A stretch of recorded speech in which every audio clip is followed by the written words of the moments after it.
Resmen işte siz ne? Çok плохо видно.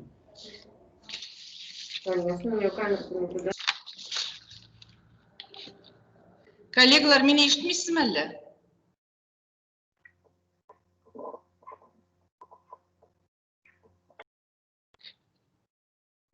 Резида Равильевна, ишетәсезме икән мине? Җавап бирә аласызмы? Ишетәбез, Гөлшат Раисовна.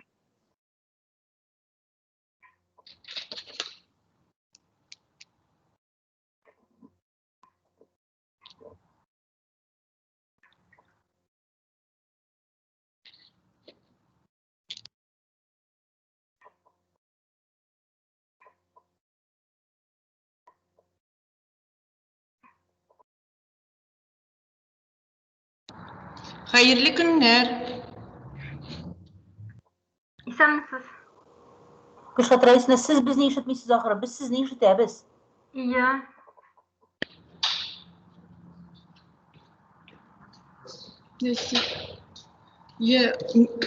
Они меня не слышат, похоже. Да, еще просят камеру выключить. Они хотят, чтобы вы записывались. То есть не на весь зал.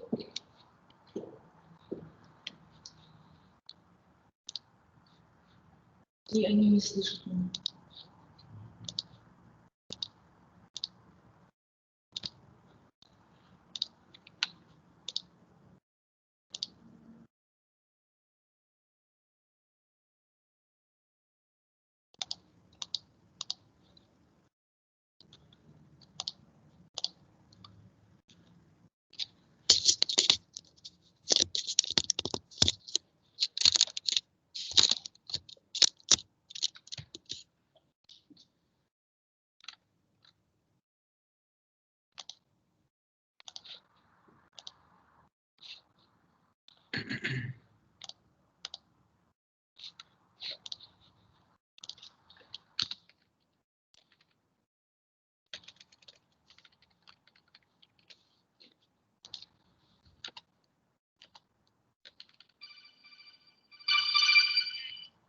Да.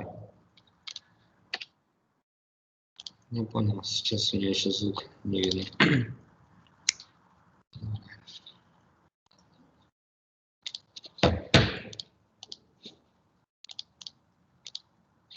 Так, насчет звука.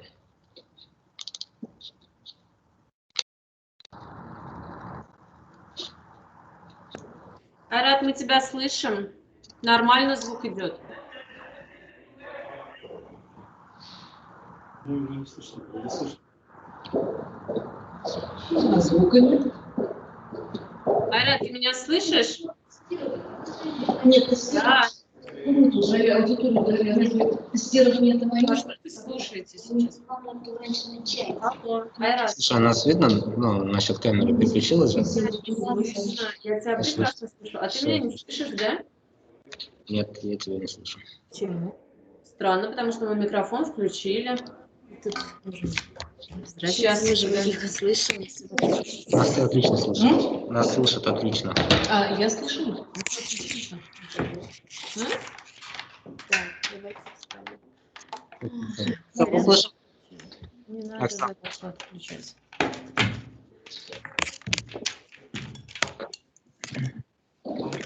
Алло, хәерле көннәр. Ишетәсезме икән инде хәзер барыгызда? Хәерле көннәр, Гөлшат Раисовна, сез не ишетәбез? Хәерле көннәр. Хөрмәтле коллегалар, саммитта катнашучылар, без сезнең белән үзебезнең секциянең эшен башлыйбыз. Безнең секция атала хәзерге күп мәдәниятле дөньяда татар теле дигән секция һәм әкренләп хәзер без сезнең белән чыгышларыбызны тыңларга күчербез. Иң беренче сүз без сезнең белән алфавит тәртибендә барырбыз. Чыгышларыбыз алфавит тәртибендә барыр. Һәм беренче чыгышыбыз Абуйзова Резида Равильевна. Темасы преподавания татарского и русского языков в учебных заведениях Крыма в XIX веке по материалам журнала Министерства народного просвещения. Рахим итегез. Да, я сама брен. Чат? Нет. Мине ишетәсезме? Резида Равильевна, без сезне ишетәбез, рахим итегез. К сожалению, минем дәрес не могу отменить. Хөрмәтле конференция. Хөрмәтле коллегалар, кунаклар, барыбызда Абызова Резида Равильевнадан башкалар микрофонны сөндірді. Роза Манировна, сөндіріңіз микрофонны. Гүлнара Расимовна, сіздікі де шулай жоқ. Микрофонны сөндіріңіз, Инкар.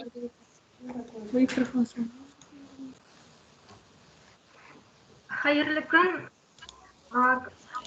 Конференцияда катнашучылар.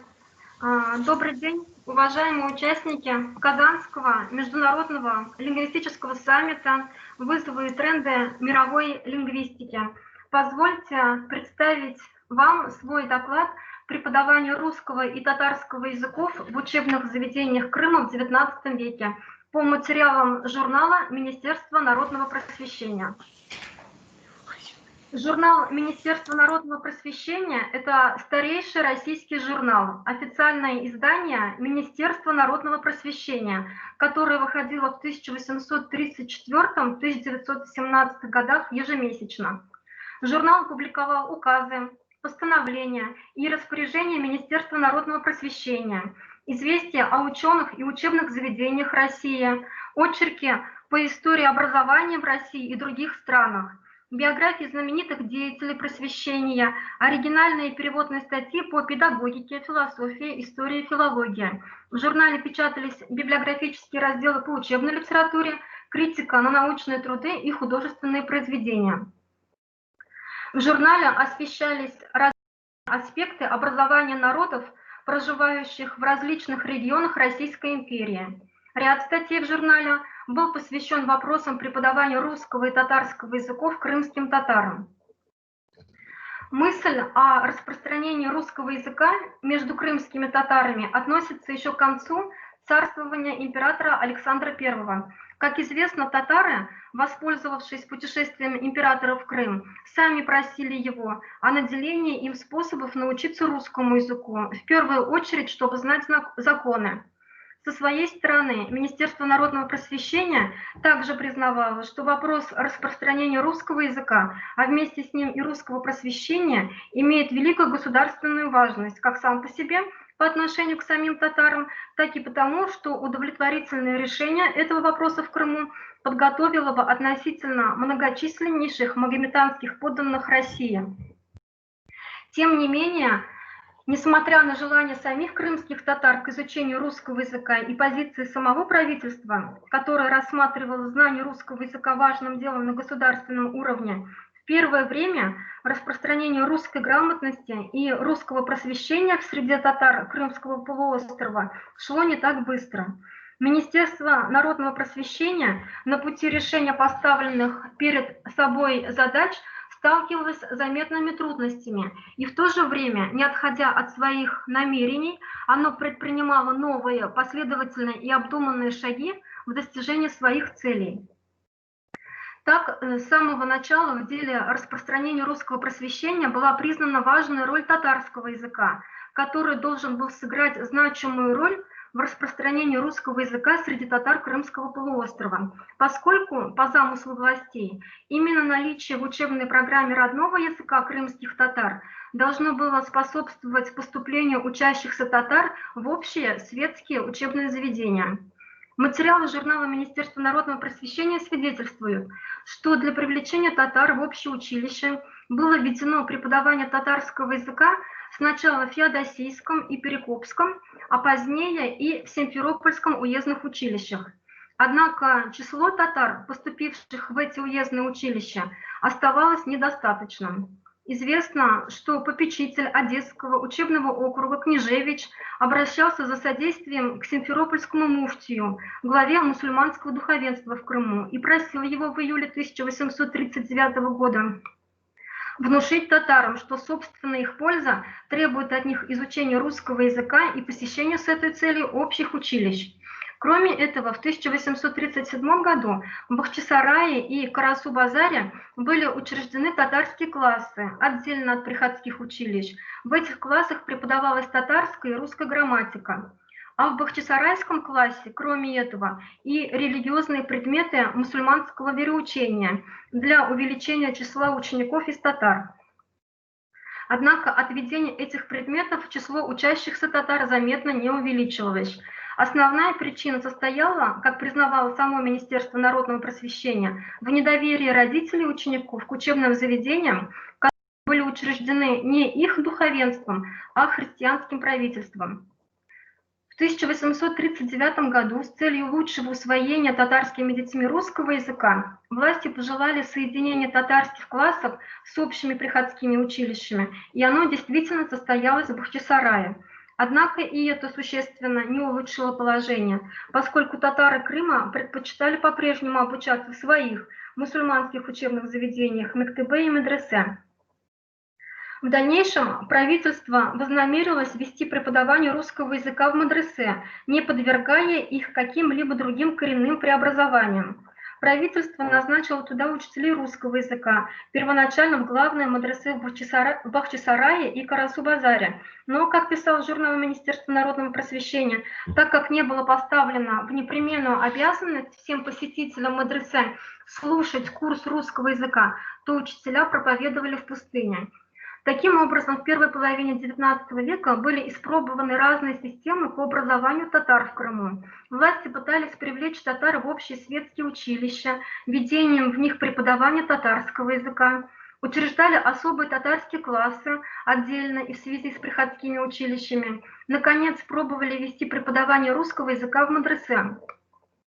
Однако данные меры не приводили к желаемым результатам. Главное препятствие в реализации планов властей заключалось в нежелании родителей отдавать своих детей в светские учебные заведения, для которых посещение своих школ, мектебе и медресе считалось священной обязанностью. Однако во второй половине XIX века, как мы можем видеть из сообщений журнала Министерства народного просвещения, ситуация по распространению среди татар Крыма русского языка и русского просвещения начинает значительно меняться. Так сам журнал писал, что если в самом начале татары с недоверчивостью относились к нововведениям и оберегали мусульманскую народность, то сейчас дело обучения русскому языку крымских татар идет успешно. 17 июня 1871 года в присутствии почетных граждан города Бахчисарая было произведено публичное испытание в недавно открытых татарских народных школах. Успехи учеников против всякого ожидания татар, не предполагавших ничего доброго от русских школ, оказались до того поразительными, что те самые старики, которые всеми силами при открытии школ противились их осуществлению, теперь невольно умилились духом, взирая на своих юных внучат, бойко пишущих под диктовку и переводящих статьи родного слова на татарский язык, писал журнал Министерства народного просвещения. Сделанное публичное испытание знаний учеников в этом году вполне примирилось с русскими школами татарское духовенство, смотревшее на них до сих пор не совсем дружелюбно. Как видим, распространение русского языка в среде крымских татар в XIX веке, его включение в учебные программы встретило на первых порах определенные трудности. Однако, благодаря последовательным решениям властей, которые стремились реализовать свои цели главным образом посредством мягких мер, учитывая просветительские традиции, интересы, менталитет самих татар, в деле преподавания им русского языка были достигнуты значительные успехи. Спасибо за внимание. Бекзур рахмет, Резида Равильевна. Hürmetli коллегалар, нинди сұраулар булар? Рахим итегіз.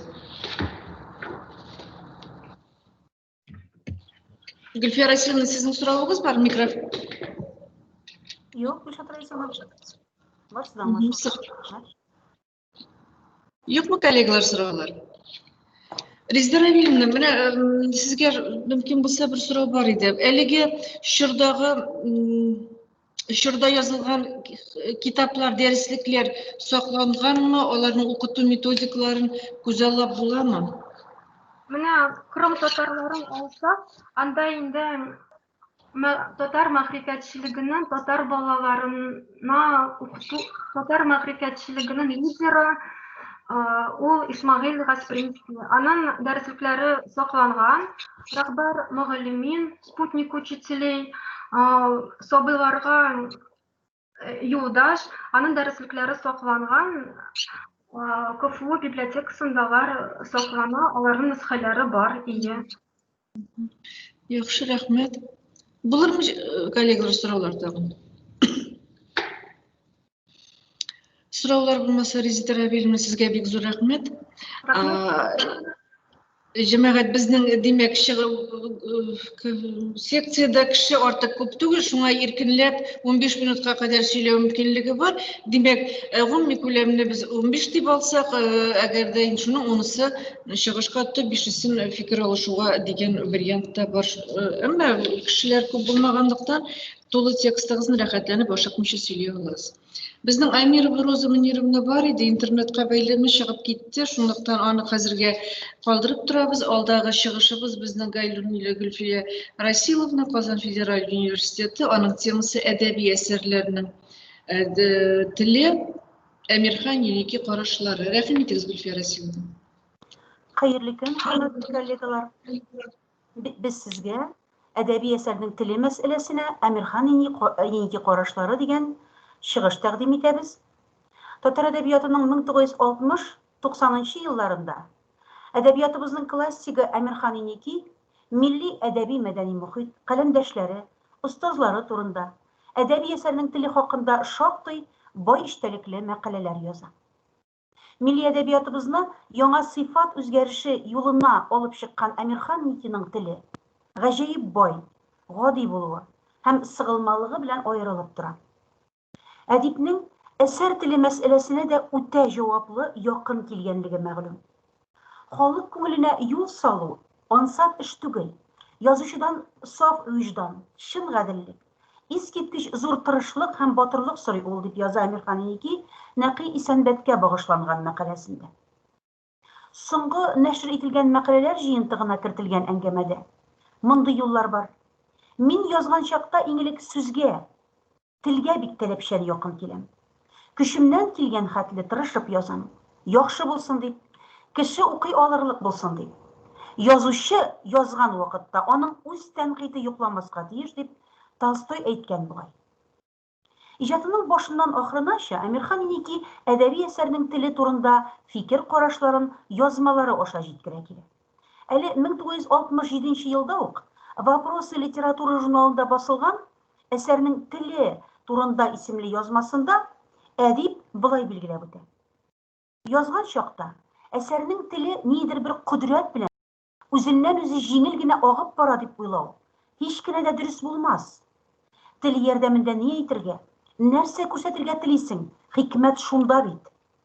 Хәтта әсәрне редактор өстәленә илтеп салганнан соң да баш ватудан туктамыйсың.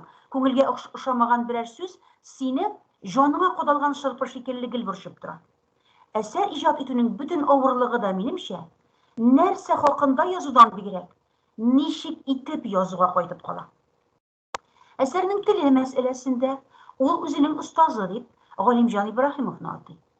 Аны әдәбиятыбызда хикәяләүнең үрнәк булырлык гүзәл бер стилен тудырып, аерым мәктәп булдырган әдип дип булылый. Галимҗан теле үзенә бер тел ул. Иркен, җиңел, бай, матур тел. Асылда ул безгә проза теленең иң үтемле, саф татарча үрнәген эшләп калдырды. Аның бу үрнәгендә без телебезнең гаҗәеп бай, эчке мөмкинчелеген, фикерне әйтеп бирә алуда һәм сурәтләп күрсәтүдә зур сәләткә ия булуын күрдек. Галимҗан аркасында безнең телебез үзенең саф татарча булуын саклаган хәлдә, русның әдәби теленнән үрнәк алып, ничектер мәдәниләште, камилләште, бай телләр рәтенә керерлек хәлгә килде. Тел иркен һәм тигез ага башлады. Аның шигърияте һәм аһәңе көчәйде, дип яза Әмирхан Енеки. Шул ук вакытта Галимҗан Ибраһимовка иярү күренешләрен билгеләп үткәннән соң Әмирхан Енеки иярү, күчерү, охшату кебек күренешләрне кәсепчелек белән шөгыльләнү кебек бәяли. Һәрбер язучының теле аның үзенә генә хас, табигый тел булырга тиеш.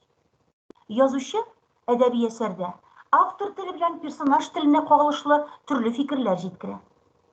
Әсәрдәге персонажларның телен яшенә, кем булуына, профессиясына карап индивидуальләштерүне һичшиксез кирәк дип саный.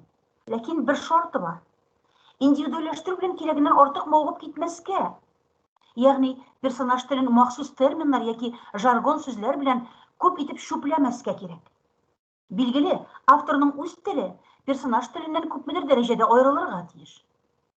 Бу һәм һәр язучының талантына һәм осталыгына бәйле. Әдип әсәрне язу осталыгына бәйле принципиаль карашын түбәндәге юлларда җиткерә. Әсәрне язу бар, ясау бар. Менә без барыбыз да ясарга шактый осталык. Шуның аркасында шума эшләнгән әсәрдән талантлы язылган әсәрне аера алмый башладык.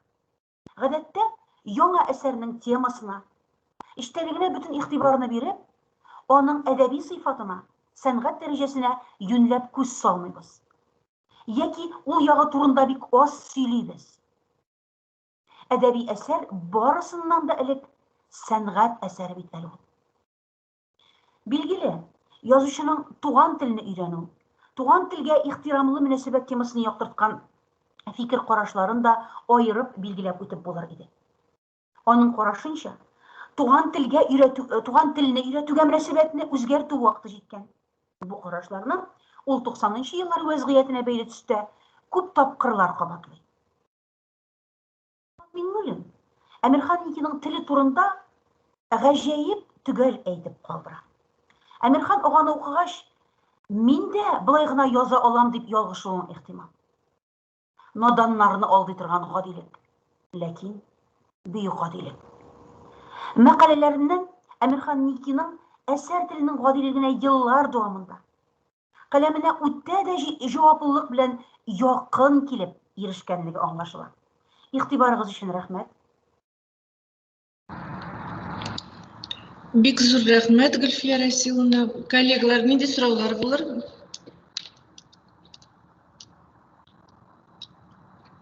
Активрак булсак иде, катнашсак иде фикер алышуларга.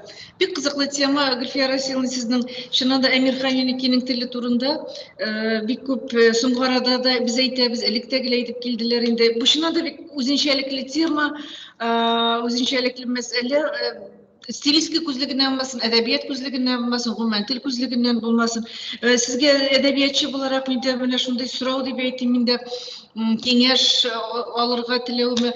Бүгенге язучылар теле һәм Әмирхан Ники теле турында без инде оппозициягә куеп, һәрхәлдә телчеләр без шушы рәвешле фикер алышабыз. Менә Әмирхан Никинең теле, андый тел бүген кызганычка каршы юк дибез. Менә әдәбиятчы буларак нишләп менә мондый тел үзенчәлеге гомуми мин Әмирхан Никигә түгел, шул чорда язган, иҗат иткән әдипләрнең теле бит уникаль тел ул. Шуннан да безнең татар теленең бөтен байлыгын, нечкәлеген, аһәңлеген чагылдыра торган тел.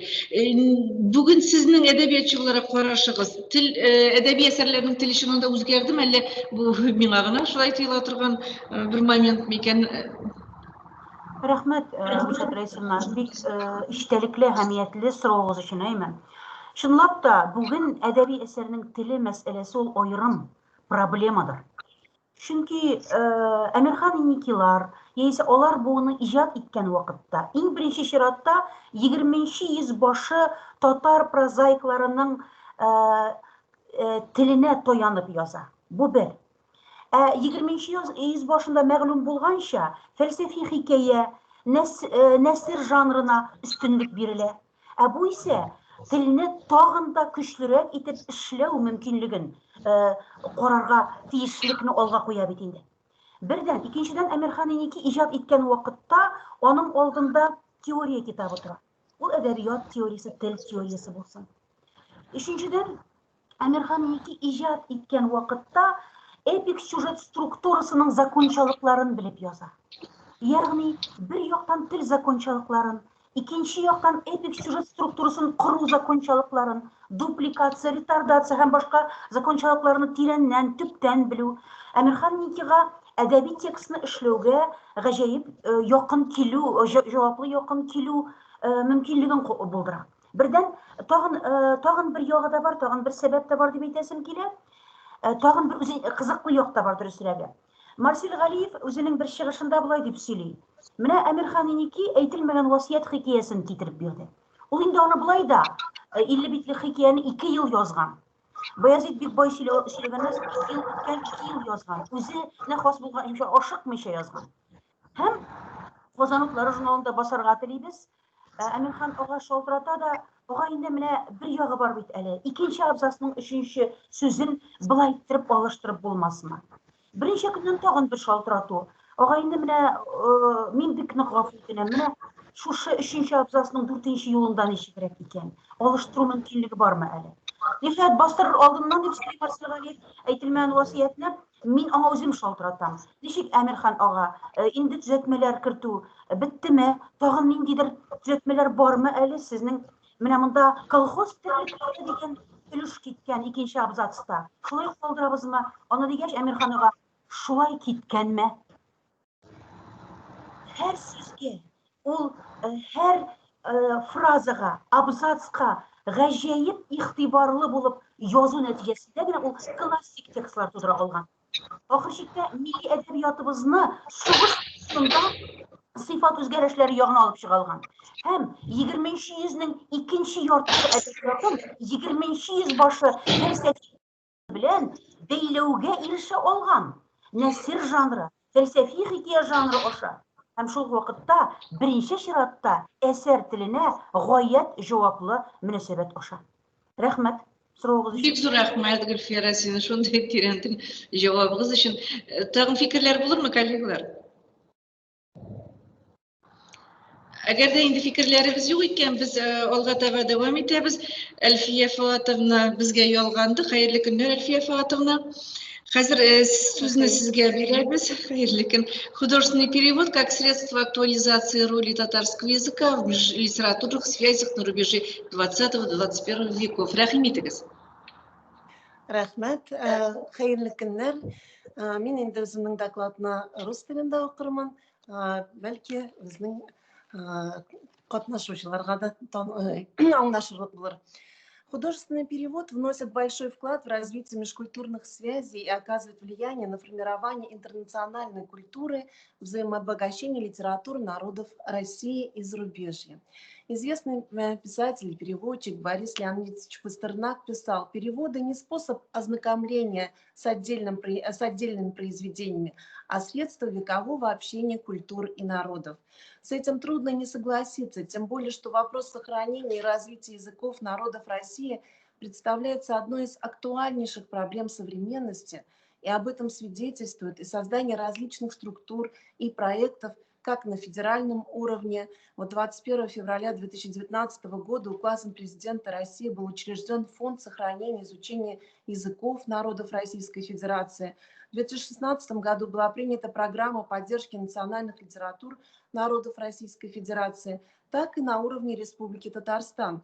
На протяжении последних десятилетий реализуется государственная программа по сохранению, изучению и развитию государственных и иных языков Республики Татарстан, поддерживаются творческие объединения, в том числе и Союз писателей нашей республики.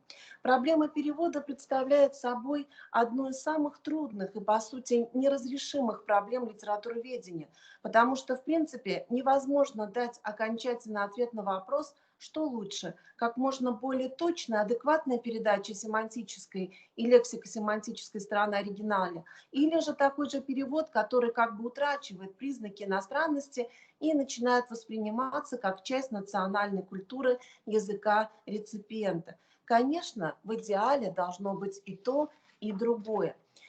Перевод – это древнейший и важнейший вид человеческой деятельности. Благодаря переводу осуществляется диалог между народами, духовными, культурными ценностями, научно-техническими достижениями, что обуславливает взаимодействие между многочисленными разноязычными нациями и этносами. Перевод художественной, общественно-политической, научной литературы и других материалов имеет поистине громадные масштабы. По данным ЮНЕСКО, ежегодно в мире издаются десятки тысяч книг различного содержания, переведенных с языков народов мира. Велика роль переводов в развитии интернациональной культуры, взаимообогащении литератур народов России. Около половины всей издаваемой на русском языке художественной литературы составляют переводы лучших произведений зарубежных писателей, а также мастеров художественного слова народов России. В то же время большинство значительных произведений классиков и наиболее крупных современных русских писателей имеют переводы на языки народов России. Для Республики Татарстан, где русский и татарский языки законодательно объявлены государственными, перевод имеет особую значимость. Здесь, поскольку соответственно этому положению общественно-политическая, культурная, административно-хозяйственная жизнь и отчасти наука и образование осуществляется в основном на обоих языках, переводческая деятельность широко внедряется во все сферы общественной жизни республики. В то же время отметим, что проблема перевода с использованием языков народов России выходит далеко за рамки художественного перевода, а значит литературоведения и лингвистики. Она связана и с востребованностью и активным применением этих языков, связанных с различными формами социальной коммуникации, официально-деловой, международной деятельностью и даже. Поэтому вопрос о подготовке профессиональных переводчиков национальных языков России в области художественного и социально значимого перевода является актуальным и востребованным современным обществом. А значит, необходимы программы подготовки, переподготовки и повышения квалификации профессиональных переводчиков. В Институте межкультурной коммуникации Казанского федерального университета осуществляется подготовка студентов по специальности 450301 филология, профиль подготовки татарский язык и литература, переводоведение с углубленным изучением иностранного английского языка. Надеемся, что и в дальнейшем будет совершенствоваться система подготовки профессиональных переводчиков. В свете проблем глобализации общества необходимо также решить и вопрос о подготовке в нашей республике профессиональных переводчиков с татарского языка на языки народов мира: английский, французский, испанский, турецкий, и на языки народов Российской Федерации, чтобы шел двусторонний перевод: татарский, чувашский, марийский и так далее. В мире ни одна литература не существует без взаимного обогащения и участия в творческом процессе переводной литературы. До последней четверти XIX века на татарский язык переводились в основном классические произведения Востока, а с арабского, персидского, турецкого языков. В последующем русская, в какой-то степени европейская литература постепенно вытеснили их, и переводы с восточных языков не были востребованы татарским читателям. Однако есть некая специфика. И, как отмечает профессор Хатип Юсупович Минигулов, до второй трети XX века интеллигенция мусульманских тюркских народов читала литературу друг друга в основном на языке оригинала. И поэтому перевод как таковой не нужен был. Но после отмены общеарабской графики, сближением письменного языка с разговорным, создается потребность перевода с одного тюркского языка на другой. И это мы можем увидеть на примере переводов казахского поэта-классика Абая. Как мы знаем, Абай, вот в связи со 100-летием со дня его рождения, издается сборник стихотворений поэта, подготовленный Сибгатом Хакимом в 1981 году. И в нем помещены 40 стихотворений, 2 поэмы Абая. Также мы знаем, что есть переводы Роберта Минулина, уже современного казахского поэта Нурлана Аразалина. Если говорить о современном состоянии перевода, то вот в 1960-е, 80-е годы появляется больше переводов творческого характера. Выявляются талантливые переводчики: Киян Минибаев, Нурмухамедов, Нурия Руслан, Ринат Харис, Зульфат, Лерон Хамидуллин, Гариф Ахунов, Рашид Ахунов и многие другие. В конце 20 века количество переводов на татарский язык намного сократилось, так что выбор произведения для перевода не представляет собой трудности. И переводчики действуют по принципу: если невозможно перевести многих, то целесообразнее предлагать своему читателю лучшие образцы мировой и русской литературы. В отсутствие госзаказа на первое место выдвинулись художественный вкус и личные предпочтения переводчиков. Так Хатипов перевел роман перевел роман «Три мушкетера» Александра Дюма, польщенный близкими ему по духу и по стилю, остротой сюжета и обилием событий в книге. Резда Даутова привлекает психологическая сторона переживания героя, поэтому он сделал прекрасный перевод романа Достоевского «Преступление и наказание». Киян Минибаев перевел трилогию Алексея Толстого «Хождение по мукам», привлеченное богатством духовного мира, героев, культуры языка автора, сжатостью и емкостью фразы. При переводе произведений зарубежной литературы, к сожалению, очень мало переводчиков, владеющих языком оригинала для прямого перевода. Им приходится прибегать к русским переводам как языку-посреднику. Исключением являются переводы Ибрагимовой романа «Приключения Тома Сойера» Марка Твена и с испанского «100 лет одиночества» Гарсия Маркеса в переводе Киама Мендубаева. С конца 40-х годов до конца 80-х годов татарское книжное издательство ежегодно выпускало не менее 6-7 переводных произведений. Кроме того, ежегодно в московских издательствах и за издательствах народов России выпускались 3-4 книги татарских авторов в переводе на другие языки. Я бы могла, конечно, привести еще примеры из библиографических указателей Абрара Каримуллина и Энгеля Нигматуллина, в которых приводятся примеры того, что даже во время Великой Отечественной войны дело перевода не прекращалось, и каждый год, в самые тяжелые годы нашей страны, переживаемой нашей страной, татарские книги в переводах на русский язык и на русский, на татарский язык выходили хотя бы 3-4 книги. А в современной татарской литературе перевод также занимает значительное место, однако в большей мере носит частный, индивидуальный характер. По сравнению с предшествующими десятилетиями количество переводов с русского языка на татарский и с татарского языка на русский. Сейчас выбор художественного перевода основывается на художественном вкусе и личных предпочтениях переводчика. В то же время не так все плохо. На татарский язык в последнее время переведены многие произведения писателей второй половины 20 века. Чингиза Айтматова, Юрия Бондарева, Мустая Карима, Валентина Распутина, Василия Аксенова.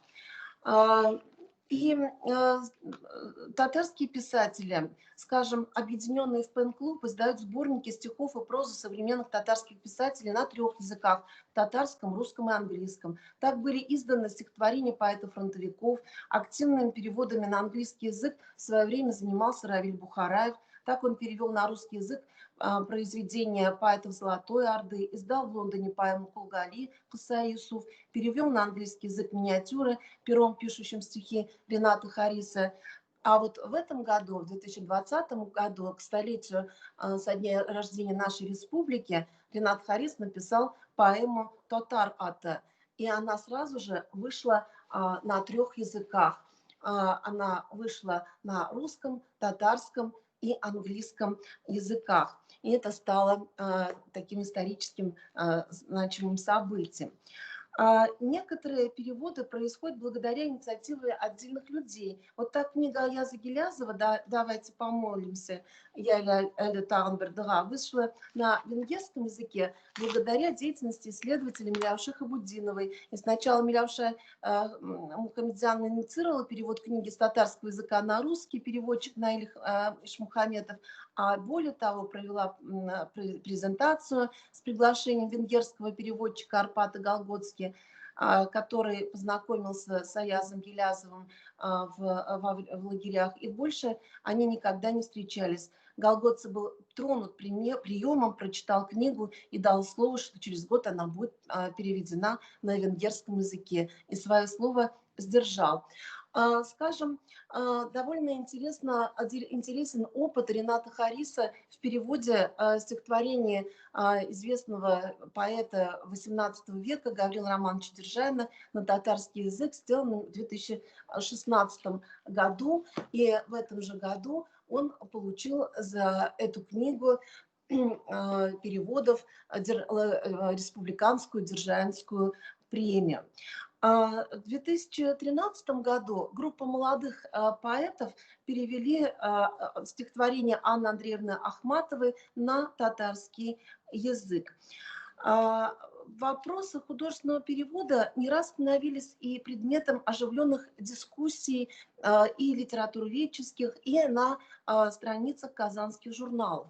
Так, в 1986 году в журнале «Казан Утлары» в номерах номер 2 и 4 по инициативе Раисы Сафаровой в нескольких номерах шла оживленная дискуссия по многим вопросам, в частности, о понимании степени адекватности перевода, о различных подходах к переводу прозы и поэзии, об использовании подстрочника при переводах произведений. А в 2014 году на страницах Казанского альманаха известные переводчики размышляли о специфике художественного перевода, отвечая на вопросы редакционной анкеты, озаглавленный переводчик – это толмач или соавтор. Следует отметить, что в нашей республике художественное мастерство переводчиков получает общественное признание. Так, в 2014 году переводчик Гаухар Хасанова вместе с автором получила премию имени Державина за перевод книги Марселя Галиева «Рух. Поэзия духа». И таких примеров мы можем привести очень много. Вопросы стоят острые вопросы и об изучении поэтики художественного перевода, в плане сопоставления переводов. И я, наверное, завершу, хотя это отдельная, очень интересная тема, и эта тема становится темой докторских, кандидатских диссертаций. Ставится вопрос о множественности переводов классиков, в частности, вот есть такая диссертация по произведениям Александра Сергеевича Пушкина, которого очень часто переводили, и даже есть примеры перевода одного стихотворения в 3-4 раза на татарский язык. В том числе и часто эти проблемы ставятся на конференциях, и в этом плане в татарском литературоведении очень много даже достигнуто успехов. Спасибо за внимание. Я с удовольствием отвечу на вопросы. Әлфия Фуатовна, бик зур рәхмәт, чынында эчтәлекле, шундый күләмле, бик актуаль. Бүгінгі күндегі актуаль тұрғынмен актуаль проблемаларының бірісі бұл тәржіме мәселесі. Коллегалар, нендей сұраулар болар Әлфия Фуатовнаның шығышына бәйле? Гүлназ Ринатовна, рәхмәт етегіз. Хәйрле көн, хөрмәтле коллегалар. Әлфия Фуатовна, бик кызыклы доклад, бик актуаль, мөһим, күн кадагына суга торган проблеманы күтәргәнсез, рәхмәт. Кызыклы докладыгыз өчен шундый тыңладым бирелеп. Әлфия Фуатовна, менә сез ничек уйлыйсыз? Без күбрәк русча, татарча, русча тәрҗемә турында сөйләшәбез. Төрки телләрдән татар теленә һәм безнең татар теленнән башка төрки телләргә менә бу бүгенге көндә бу проблема, бу мәсьәлә менә ничек хәл ителә икән? Һәм тагын бер икенче сорау, мине бик кызыксындыра инде ул сорау. Безнең тәрҗемәчеләребез мәсьәләсе. Аларның ниндидер оешмасы бармы? Сез ничек уйлыйсыз? Әгәр ул булмаса, булырга тиешме? Бу тәрҗемәчеләребезне җыя торган, ниндидер бик катлаулы мәсьәләләрне, мәсәлән, шул ук реалияләрне тәрҗемә итә торган, башка телләрдә күрсәтә торган, шундый бер уртаклашып сөйләшә торган, шундый оешма булырга тиештерме? Менә бу безнең республикабызда да. Менә шундыйрак сорауым. Бик зур рәхмәт, шундый тирән сорау биргәнегез өчен, Гөлназ Ринатовна. Мин аңар сезнең рөхсәтегез белән инде русча җавап бирим. Бәлки безне бүтән телдә аңлаучылар да аңласыннар өчен. Чөнки бу проблема безнең өчен генә актуаль түгел, ул актуаль бүтән халыклар өчен дә. Вот отвечая на ваш вопрос, Гульназ Ринатовна, я хочу сказать, что сейчас как раз эта проблема ставится во Всероссийской такая общественная организация Союз переводчиков России, членом бюро которого я являюсь с весны этого года. И даже в рамках этой организации создана отдельная комиссия, членом которой тоже я являюсь. И эта проблема ставится не только в рамках проблем взаимодействия тюркоязычных народов и нашей страны, и ближнего и дальнего зарубежья, но и как раз ставится вопрос о том, чтобы поставить, во-первых, вопрос о профессионализме, да, о профессиональной подготовке переводчиков с использованием языков народов России. Вот до сих пор В профессиональном стандарте, который уже второй год очень активно обсуждается, пока стоит только проблема, вернее, профессиональный стандарт о переводчиках с русского на другие мировые языки.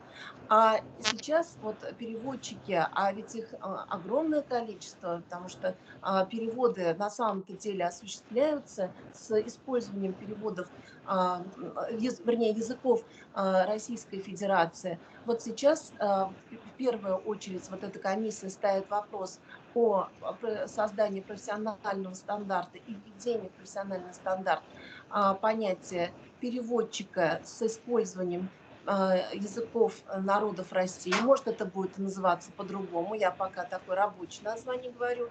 И, конечно же, ставится вопрос о необходимости вот переводов с использованием напрямую, да, татарского, чувашского, татарского, мордовского, там, татарского, башкирского и наоборот, татарского. Вот буквально 2 дня назад прошла конференция «Актуальные проблемы русскоязычной литературы», и мы там тоже, с участием членов Союза переводчиков России, и мы там тоже этот вопрос обсуждали, потому что это очень-очень актуальная проблема. Третья уже проблема, получается, которую вы в своем вопросе затронули, это проблема профессиональной подготовки переводчиков. И вот я не случайно в своем докладе об этом сказала, что Институт филологии и межкультурной коммуникации в этом отношении является флагманом, потому что мы гордимся, что у нас такие переводчики есть. Такая же кафедра даже есть вот якутского перевода с якутского языка, с использованием якутского языка в Северо-Восточном федеральном университете Саха-Якутия, да, и вот они тоже большой интерес проявили и к нашей конференции, и к нашему опыту. И вот теперь ставится вопрос о том, чтобы, наверное, развивать это направление, потому что необходимость ощущается, практическая необходимость ощущается, и профессионального совершенствования на уровне магистратуры, может быть, даже аспирантуры, но хотя бы на уровне магистратуры, потому что открытие магистратуры с использованием татарского языка, в частности, да, вот мы говорим о нашем, например, она позволит привлекать не только выпускников школ, а еще и профессиональных переводчиков, которые сейчас пока, вот как я уже сказала, находятся за рамки профессионального общества, но занимаются активно переводами, потому что, вот скажем, в Союзе писателей нашей республики есть секция русской литературы и художественного перевода. И у нас очень много переводчиков, но они как бы этим занимаются, ну, потому что они хотят или по необходимости, да, вот у них нет такого профессионального документа о том, что они к этому как-то готовились. И я думаю, что качество переводов, она и тоже повысится, потому что мы, литературоведы, говорим о том, что у меня есть и статьи вот коллег, которые этим занимаются, что ведь не все переводы соответствуют высоким художественным стандартам. И вот это позволит как-то этот вопрос решить. Потому что есть отделение вот, таких подготовки художественных переводчиков в Москве, но ведь национальные переводчики с национальным языком, они живут в регионах, в частности, вот в Казани. Не каждый поедет в Москву с отрывом от дома, от производства, от своих писательских дел, чтобы получать квалификацию. Видите, насколько большую проблему вы открыли, что я, по-моему, даже больше, чем я выступала с докладом, отвечаю. Извините, если перебрала время. Благодарю за внимание. Рахмет. Бик зор рахмет, Әлфия Фатымовна. Тагын сораулар булырмы, Әлфия Фатымовнага? Әлфия Фатымовна, минем үземдең бер шундый кызыксыну, сез инде ике телне дә камил белүче, белгеч буларак, бу сорауга миңа мөгаен иң объектив җавап бирүчеләрнең берсе булырсыздыр дип белим. Менә бер телдән икенче телгә тәрҗемә иткәндә, менә без әйтәбез самобытность языка. Her bir sözünün leksik birimlikinin tege işki potansiyali, onun şuşu halkta şuşu tildegine açılgan mümkünlüğü. Nişi bu tercüme vakitinde bu eybirni min ağlayım 100%'ka saklap bulmuyor. Ol indi birinci temkidu.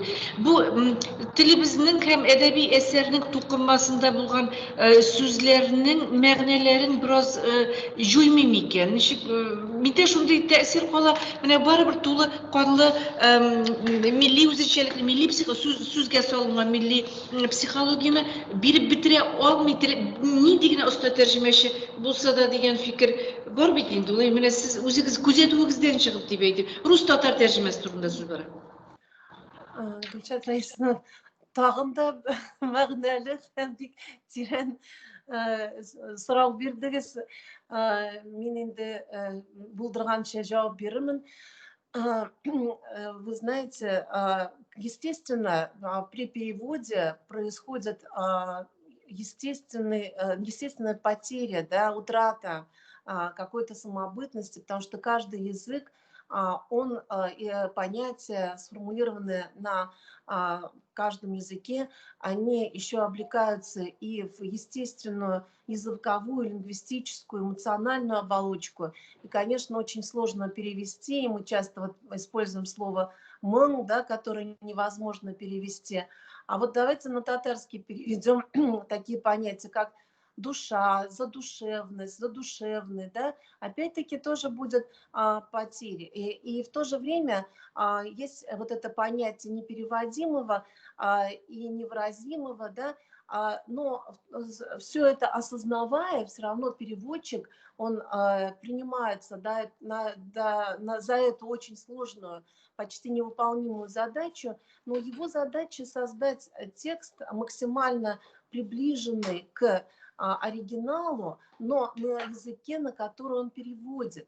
И его будут читать носители того языка, на который он переводит. И поэтому этот текст, который он сам создает уже на основе оригинала, он должен быть воспринят прежде всего еще теми, кто читает, носителями языка. Но если с татарского на русский, значит вот русского языка, да. И здесь ведь должны быть понятия, которые понятны именно русским. И вот иногда переводчикам даже приходится находить какие-то адекватные, понятные именно перевод носителям языка, скажем, да, вот те понятия, слова, может быть, образы, которые будут органично вписаны именно в этот язык. И вот интересно в этом отношении размышления и саморефлексия Рената Хариса, который, когда вот он переводил, скажем, оды Державина «Бог», он очень долго думал, об этом у него есть статья специальная, поэтому я смело могу опираться и сказать об этом. Как оставить вот от Бог, да, это многозначное слово, это не равно Аллаху, не равно Тенгри, Хадай, да, вот как. И все-таки после долгих раздумий он все равно перевел и это слово Аллах, потому что это в тексте там идет и Хадай, потому что он создавал уже этот текст на основе текста Державина для татарского читателя. Ну, у меня есть маленькая как бы заготовка, я всегда с томиком Державина с собой хожу. Вот я просто вам прочитаю, чтобы вы почувствовали, да, и вот мой ответ. Ну вот, скажем, Державин. Я памятник себе воздвиг чудесный, вечный, металлов тверже он и выше пирамид. Ни вихрь его, ни гром не сломит быстротечный, и времени полет его не сокрушит. Хейкель. Мин үземә шундый хейкель куйдым. Гүзәл, бакый, металлдан да ныграк, пирамидадан да биек. Давыллар да, яшеннәр дә сугып йыга алмый. Вакыт агышы да хәлак итмәс аны диеп. Ведь еще вот когда стихотворение переводится, мы переводим четырехстопный, вернее, в данном случае шестистопный ямб на язык татарский, в котором, в общем-то, тоническое сложение в основном сейчас осталось, да, сохранилось. Но вот я это стихотворение анализировала, поэтому тоже могу сказать о том, что здесь уже Ринат Харис использует присущие русской литературе ритмизированность текста и, собственно, его стихотворение. Хотя оно протяжнее чувствуется, да, это не совсем это ямб, но он постарался и мелодику стиха перевести. Благодарю за внимание, но эти вопросы настолько грандиозно вы мне задали. Бик зур рәхмәт, бик эчтәлекле иллюстратив җавабыгыз өчен бик зур рәхмәт. Коллегалар, тагын булырмы фикерләр? Әгәр дә фикерләр булмаса, Әлфия Фатыйма тагын бер кат сезгә рәхмәтләребезне әйтеп, алдагы докладка күчәбез. Алдагы доклад ул минеке. Хәзер мин презентацияны куярга тырышып карыйм, булмаса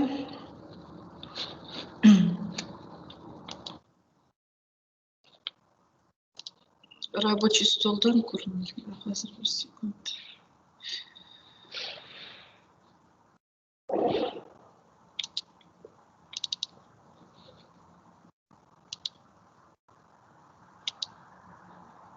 Презентация күренә микән?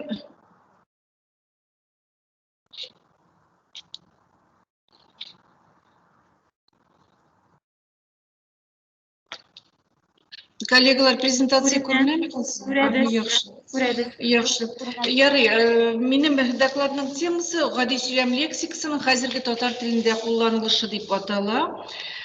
Доклад татар телендә булыр һәм әлеге доклад филология һәм мәдәният ара багланышлар институтының татар теле белеме кафедрасы фәнни эшчәнлегенең яңалардан соралган хәзерге социомәдәни даирәдә татар теле кулланылышы дигән юнәлештә эзләнүләр нәтиҗәсе буларак бу монографик хезмәт нәтиҗәләренең берсе санала һәм әлеге монографик хезмәт ул современная татарская разговорная речь, идентификационные признаки и социальной дифференциации дип атала.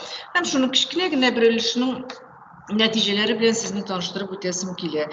Ягъни гади сөйләм лексикасының сөйләм телендә кулланылышы. Тел белеме буенча зур энциклопедик сүзлектә күрсәтелгәнчә, гади сөйләм лексикасы әдәби тел, территориаль һәм иҗтимагый диалектлар белән бергә милли телнең бер өлеше санала һәм кодификацияләнмәгән милли сөйләм телен хасил итә. Сөйләш һәм жаргоннардан аермалы буларак милли телдә сөйләшүчеләргә аңлаешлы булып тора. Ул бары тик сөйләмә формада гына яшәеш таба, ә инде аерым очракларда персонаж үзенчәлеген бирү яки тасвирлана торган вакыйгаларның эмоциональ фонын күрсәтү максатыннан матур әдәбиятта да кулланылырга мөмкин.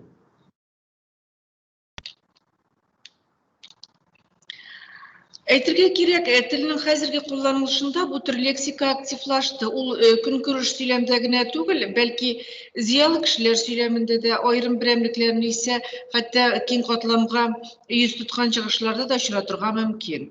Гади сөйләм лексикасы куллануның тагы бер киң даирәсе ул инде әлбәттә яшьләр сөйләме. Шулай итеп, гади сөйләм лексикасы тар даирәдә генә кулланыла дигән тезис соңгы елларда үзенең актуальлеген югалта бара. Күптән түгел чыккан татар лексикологиясе хезмәтендә гади сөйләм лексикасын ике төргә бүлергә мөмкин икәнлеге күрсәтелә. Ул әдәби тел нормалары чигендә булган гади сөйләм сүзләре, ә икенчесе исә кулланылышы ягыннан катгый чигле булган әдәби телгә бөтенләй кермәгән лексика. Әлбәттә, гади сөйләм лексикасының составы бер төрле генә түгеллеген барыбыз да белә, шундыктан төрле иҗтимагый һәм яшь үзенчәлекләренә бәйле төркемнәрдә әлеге лексика кулланылышында төрлелек күзәтелә. Әлеге докладта без гади сөйләм лексикасының сөйләмдә кулланылышын анализлыйбыз дип әйттем, акцент без ясаячакбыз менә шу кулланылыш үзенчәлекләренә. Шуларның кайберләренә тукталып үтәргә рөхсәт итегез. Беренчедән, сөйләмдә кайбер лексемалар әдәби телдә очрамый торган үзенчәлекле фонетик морфологик формада килергә мөмкин. Сезнең алдыгызда Кайбер мисаллар тузылып әдәби телдә таралып, сөйләм телендә кандыңмы, канәгатьләндеңме, сырышучан, көлөнүч, көлке һәм башкалар. Икенчедән, рус һәм Европа телләреннән кергән сүзләрне татар сөйләм теленә яраклаштыру күзәтелә, мәсәлән, шулай ук контора, больница һәм башкалар. Менә берне әйтергә кирәк, бу күренеш элек-электән телебездә күзәтелә, ул бар лексикологиягә багышланган, стилистикага багышланган хезмәтләрдә, әдәби әсәрләрнең телен тикшерергә багышланган хезмәтләрдә бу момент искә алына һәм гадәттә инде калыплашкан мисаллар китерелә. Безнең шушы өлкәдә эшләүчеләрнең фикерләрен җиткерәсем килә. Без күзәтүебездән чыгып шуны әйтә алабыз, соңгы елларда килеп кергән сүзләрдә халык сөйләмендә, хәтта өлкән буын, урта буында гына түгел, яшьләр сөйләмендә дә менә монда яраклаштыру күзәтелә. Сез үзегездә танышларыгыз, дусларыгыз белән аралашкан чатларда аралашуны игътибар итсәгез, нәкъ шушы яраклаштырып язырга омтылу бүген менә шундый беркадәр модага кергән шундый тенденция дип әйтергә кирәк. Ягъни бу күренеш яңадан бер импульс алды менә бу Европа алымнарын куллану. Һәм гади сөйләм сүзләренең контекстта гына ачыла торган күп мәгънәлелеге дә үзенчәлекләрнең берсе булып тора. Без инде барыбыз да беләбез, хайван атамалары, үгез, бузау, ишәк, бәрән һәм башка кош-корт хайван атамалары контекстта тискәре коннотация алып, кешегә карата кулланыла. Менә сезнең алдыгызда кайбер сөйләм контекстыннан алынган мисаллар, телефон номерларында алыштырган теге төлке, үткердә инде безнең Нургали абзый төлке, тек төлке. Шулай ук шул чагында шундый шул син хайван, яшьлегемне әрәм иттем, син юнсезгә диясе бит килә дә бит юк. Яисә гөмбә булдың, инде бу кадәр дә аңламассың димәгән идем. Бу сөйләм телендә әлеге төркем сүзләрнең тискәре коннотациядә булуын чагылдыра. Биредә инде мин аерым тукталмадым. Әлбәттә, барысы да түгел, бер-ике генә сүз белән әйтеп китәм. Мисалларсыз гына хайван, кош-корт, үсемлек атамаларының телдә кулланышы принципта 3 сөйләм телендә кулланышы, ул 3 форматтан иң киң таралганы менә безнең алдыбызда ул тискәре. Мин тискәре күбрәк карый хайван атамаларына. Кош-кортның кайберләре, үсемлек атамалар, шулай хайванның бер ише нейтраль мәгънәдә, гафу итегез, бинар мәгънәдә һәм бар тик уңайда гына кулланылган очракларда бар. Мин үземнең докладта аларга артык тукталмаска булдым. Бу инде аерым бер тема буларак карала ала. Һәм шулай ук аерым кулланыш сүзләренең гади сөйләмдә субъектка тискәре бәя бирү өчен кулланылуын да без беләбез. Менә бер-ике генә мисал, һәм биредә ул тискәре бәя бирү өчен кулланыла, һәм тискәре коннотатив эчтәлеккә ия дип әйтәбез. Шул кешеләр, өченчелек бу мисаллар шулай ук сезгә таныш дип әйтер идем.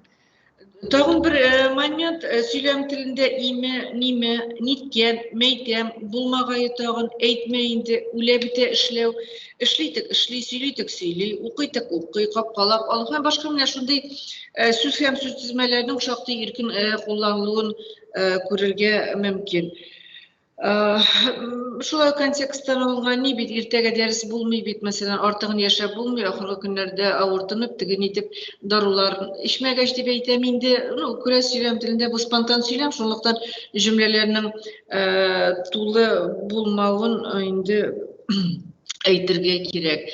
Әй, булыр әле җаныкаем, борчылма, әй, үзем бу диалог бара, үзем дә шулай дип уйлап торам, нәрсә булган булыр инде, булмагае тагы, аның өчен кайгырып ятырга тагын хаҗәт монда. Әйтмә, борчылма, бердә борчылма, борчылып торга түгел инде аның өчен.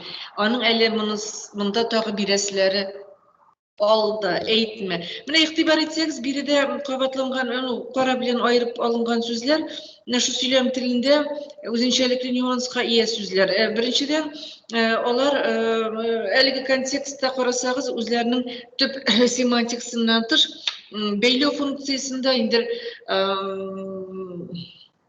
Pauzа tuturu мәгънәсендә үтәргә мөмкин. Әлбәттә үз мәгънәсендә кала. Турыдан тур үз мәгънәсендә дә кулланыла ала. Гомумән аларның семантикасы киң. Бирдә мин инде санап китү белән генә шикләнермен. Көнкүреш гади сөйләм лексикасына семантик һәм экспрессив стилистик яктан түбәнәйтелгән бәя бирү берәмлекләре керә. Мисалларга карап китик. Әлеге мисал 26 яшьлек егет һәм 25 яшьлек кыз сөйләмдән алынган. Беренчесе нинди мороженое яшыйсың, пламбер, мәсәлән, биредә кимерерсең инде шатыр-шутыр, бу билгеле бер дәрәҗәдә шул түбәнәйтелгән бәя бирү ролендә кулланыла. Икенче контекст безнең 63 яшьлек ир-ат сөйләменнән алынган һәм әлеге сөйләмдә без күрәбез кара белән бирелгән очраклар көнкүреш сөйләмендә берничә төре. Ягъни гади сөйләм лексикасының бер контекстта берничә төре очрарга мөмкинлегенә тукталасым килә. Менә әлеге мисалда ни мәгънәсе җуелган халәттә актив кулланыла торган асемантик дибез инде без аның элемент ни, шулай ук тискәре мәгънәле гади сөйләм сүзе алама, әдәби телдә без беләбез аның эквиваленты начар, һәм кулланыш сүзе булган кисә берәмлегенең сөйләм телендә генә очрый торган юлны кыскарта мәгънәсе кулланган. Ягъни бер контекст эчендә дә берничә төрле очрый торган мөмкин сөйләм теленең гади сөйләм элементлары. Гади сөйләм лексикасы составында нейтраль семантикалы сүзләр дә еш кулланыла. Мисал өчен, кичә генә кенә авылга барып кайттык бит әлеме. Сез бүген бакчада ниләр майтардыгыз? Контекстында имя варианты майтардыгыз, эшләдегез сүзе. Шулай ук кулланышлары шикле сүзләрне дә сөйләм телендә еш очрата торган мөмкин. Алар әдәби тел кысаларына керми, һәм шулай ук сөйләм теле лексикасы арасында да эмоциональ экспрессив бизәкләре ягыннан шактый түбәнәйтелгән дәрәҗәдә саналалар. Алар алдагы слайдларда күрсәтелгән гади сөйләм сүзләренең икенче төренә керә һәм тупас экспрессиягә һәм тискәре бәяләү үзенчәлекләренә ия булулары белән аерылып тора торган сүзләр. Принципта булар вульгаризмнар: башсыз, дуңгыз, дөмегү, тинтәк, кадалгыры, шылу, бүсү, шыпыру һәм башкалар. Бу төр лексик катламда тупас экспрессив бизәкле сүзләрдән алып, кешене кимсетү өчен кулланыла торган сүзләргә кадәр урын алырга мөмкин. Мәсәлән, каян белгән бу бирән, безнең белән юлга чыгам ди, кичә күргән идем үзен, күзенә кайтып тора. Контекстында сез инде игътибар итсәгез, шактый икесе дә түбәнәйтелгән экспрессиягә ия сүзләр. Тискәре семантиклы контекстта гади сөйләм сүзләренең төрле экспрессияле берничә төрле очрата торган мөмкин. Мисал өчен 60 һәм 41 яшьләрдәге ике хатын сөйләменнән әлеге үзектә сеңлем дип китә. Игътибар итсәгез, биредә гади сөйләм, биредә семантик гади сөйләм төрләренә без сыпырта, очлар сүзләрен тиз йөри мәгънәсендә күрәбез. Анавы исә инде ул сөйләм телендә генә кулланыла торган күрсәтү алмашлыгы, вульгаризм буларак анамны сүзе кулланыла. Татар сөйләм телендә сүз һәм сүз формалары төрле үзгәртүләргә дучар булырга мөмкин. Мисал өчен, шулай 45 яшьлек авыл җирлегендә яши торган ханымның сөйләменнән үзек, әйе, расадылары менә дигән шундый ап китмәде бит помидорларына, шундый пинаны ул вакытта ап китмим димәгән, ап китмим дигән булса, тутып ата идем, жалко тутып атарга. Әлеге контекстта күрәгез, мин инде кара белән билгеләмәгән шундый алмашлыгының да семантикасы бик үзенчәлекле. Хәзер санап кына китим, бирдә әгәр структура яктан карасак, алып кит фигыльне кыскартылган варианты ап китмәде форматында кулланыла. Хәзер рәвеше шулай, х формасында бүген гомумән сөйләм телендә менә бу хәзернең хәгә әйләнеп кулланылышы соңгы 5 елда активлашты. Аңынчы мондый вариант бу дәрәҗәдә таралмаган иде. хәтта бүген сөйләмне чагылдырган менә бу чатларда аралашуларда ха варианты кулланыла. Бүген иң киң тизлек белән үзгәреш кичерә дип әйтим, сөйләм телендә менә мондый форматта кыскарган вариантта кулланыла торган сүзләрнең иң популяры ха дип әйтергә мөмкин. Ну, жалкыны без әйттек, инде фонетик яктан үзгәртелгән варианты тотып ат инде ул тискәре коннотациягә ия очрак. Шулай итеп, гади сөйләм лексикасы сөйләм теленең аерылгысыз өлеше санала һәм ул объект яисә субъектка бәя бирү функциясе белән бергә, монда атау функциясында бары юк дип әйтеп булмый, сүзләрне бәйләү функциясында башкара. Игътибарыгыз өчен бик зур рәхмәт, коллегалар. Сораулар булса рәхим итегез, мин сорауларга җавап бирергә әзер.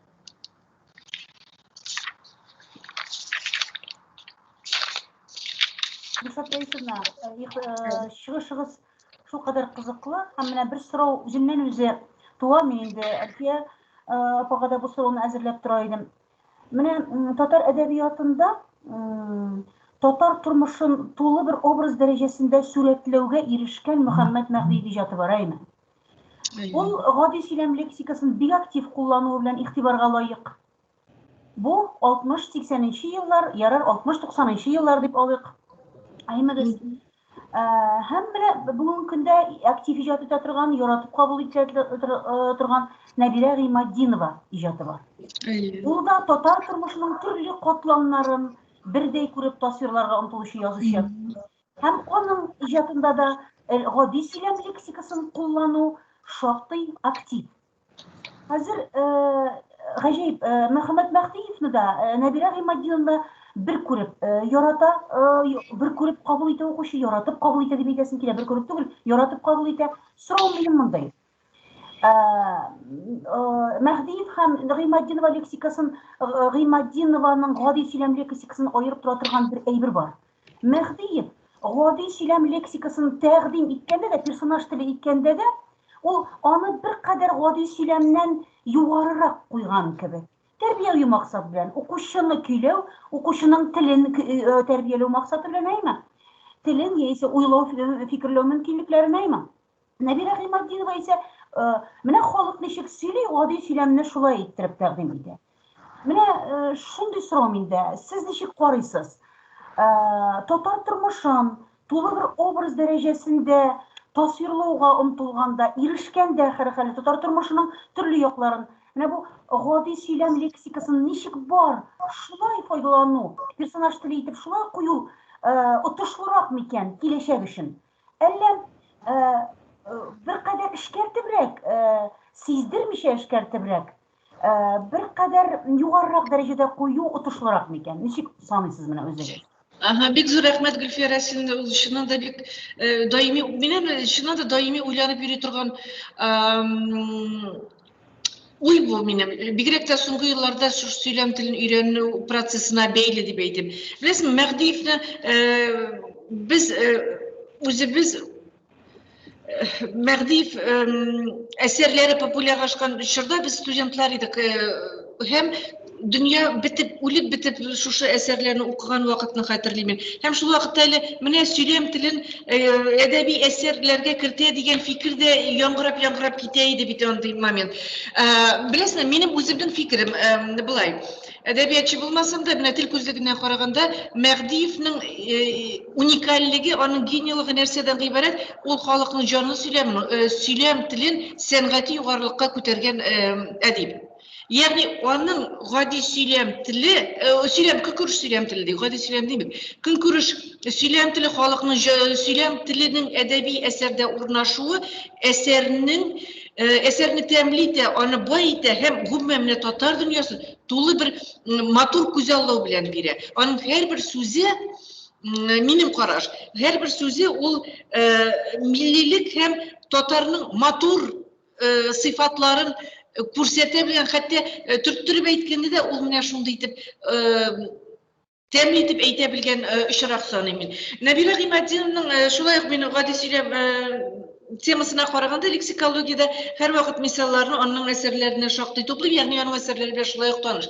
Мин бу очракта Нәбирә Гыймаддиновада бераз гына тупасрак вариант дип әйтер идем. Ягъни ничектер сагайтырга мәҗбүр итә кебек, бу минем әйткәнемчә шәхси фикерем, сагайтырга мәҗбүр итә кебек анда бирелгән тел. Инде артык җәелмичә шуны әйтер, әдәби әсәргә әгәр дә без бүген бигрәк тә бүгенге сөйләм теле, бүгенге сөйләм теле бик үзенчәлекле җәмәгать, шунлыктан әдәби әсәргә без халыкның сөйләм телен кертәбез икән, ул һичшиксез матур гына, җайлап кына, әкрен генә эшкәртелергә тиеш дип саныйм. Зур рәхмәт шушы тулы җавабыгыз өчен. Шәхсән мин үзем дә шул карашта торам һәм язучыларга моны ничектер җиткерәсе иде. Мәкаләләр форматындамы, куәдер чыгыш ясау форматындамы, шундый теләктә калам. Ул теге менә халыкның ничек яши, ничек сөйләшүне бирәм дигән әйбер сәнгати югары әсәрләрдә ул форматта булырга тиеш түгел. Бу җанлы халыкчанлыкка омтылу кебек булса да, бу халыкчанлык түгел дип саныйм мин үзем. Шул. Рәхмәт, сәнгатьлек турында сүз бар. Әдәбият беренче чиратта сәнгать. Шәт рәисенә рөхсәт итсәгез, миндә дә бер сорау бар иде. Бу кызыксынып сорау. Әлбәттә, менә бик шулай тыңладым. Бик күп эзләнүләр нәтиҗәсе, сезнең докладыгыз, бик күп мисаллар. Шундый бер сорау туды. Мин гел авыл халкы дип аңладым мисаллар әйме. Шәһәр халкы, шәһәрдә яшәүчеләр, яки бәлки шәһәрдә туган кешеләр була микән инде, ул белмим. Алар аңлый микән? Менә бу коннотацияләрне, бу мәгънәләрне, кайбер сүзләрнең менә шундый яки тискәре мәгънәгә ия булуын, әйме, кай вакытта алар гади сөйләм лексикасы булып китүләрен ничек уйлыйсыз, Шәт рәисенә? Безнең тикшеренүләр теге авыл шәһәр буенча бүленгән. Әлбәттә, монда китергән мисаллар, алар күбрәк нигездә авылда туган, шәһәрдә яшәгән булырга мөмкин, ләкин авылдан чыкканрак кешеләрнең сөйләме алынган. Безнең бүгенге көндә шактый материал, фактик материал плюс инде эзләнүләр, бүгенге көндә безнең яшьләр сөйләме тупланган, өйрәнелә, базада бар, өйрәнелә. Бүгенге көндә минем мәсәлән студентларым белән эшем бара, балалар сөйләмен өйрәнү буенча шулай фактик материал, инде беренче адымнарны без менә бу тикшеренүгә, анализлауга да күчтек. Но әлбәттә, авыл һәм шәһәр инде ансы аерылган, һәм фактик база, һәм әйткәнчә, менә бу китапта да башка безнең шактый гына мәкаләләр чыкты, безнең коллективның эшкәртмәләр бар. Беләсезме, гади ул билгеле бер дәрәҗәдә субъектив әйбер сез әйткән. Чөнки бөтен шәһәр кешесе телне белү дәрәҗәсе төрле булганлыктан, без бер масса белән әйтә алмыйбыз. Мәсәлән, безнең бар 3-4 буын Нәвиске бистәдә туган, Иске татар бистәсендә туган, анда үскән, шул вакытта телне камил белгәннәрнең фактик база белән ул тел. Әлбәттә, анда гаҗәп, анда телнең бөтен нюансы беләләр. Бар, беренче буын татар булырга мөмкин шәһәрдә. Ул белеп бетермәс. Шуның өчен сөйләмдә куллану һәм гомумән бу бит татар телен куллану дигән сүз әле беренче чиратта. Татар телен куллану дәрәҗәсе төрле булган кебек, сөйләмдә гади сөйләм лексикасын куллану да төрле. Кемдер мәсәлән безнең күзәтүләрдән чыгып, кем куллана, әгәр дә ул телне начар белсә, ул анданы белеп аңлап куллана, яисә ярым аңлап куллана. Ул аны даими ишеткән, сорыйсың, мәсәлән, минем сораганым бар, сез бу сүзнең мәгънәсен Хойракта шуки урынсыз булырга мөмкин, әйме? Андый чираклар да бар. Бу аңлыйсыз. Ну, бездә гел шулай әйтәләр иде. Ягъни уларны күбрәк кабул итә, тирәк семантиканың тирәнлеген түгел, сүзне бәйләү функциясе форматында кабул итә. Менә андый нюанслар. Бу үзе бер тема, аерым бик кызык, менә алга таба безгә уйланырга бик зур рәхмәт. Биназир Натовна, рәхмәт. Юк, бүтән сораулар. Юк икән, алга таба дәвам итәбез, җәмәгать. Безнең алдагы чыгышыбыз Айнур Ахатович Тимерханов, Болгар Ислам академиясе, современный лексикографический ландшафт Татарстан на примере новых словарей татарского языка дигән темага. Айнур Ахатович, рәхим итегез. Бик зур рәхмәт. Мине ишетәсезме, күрәсезме?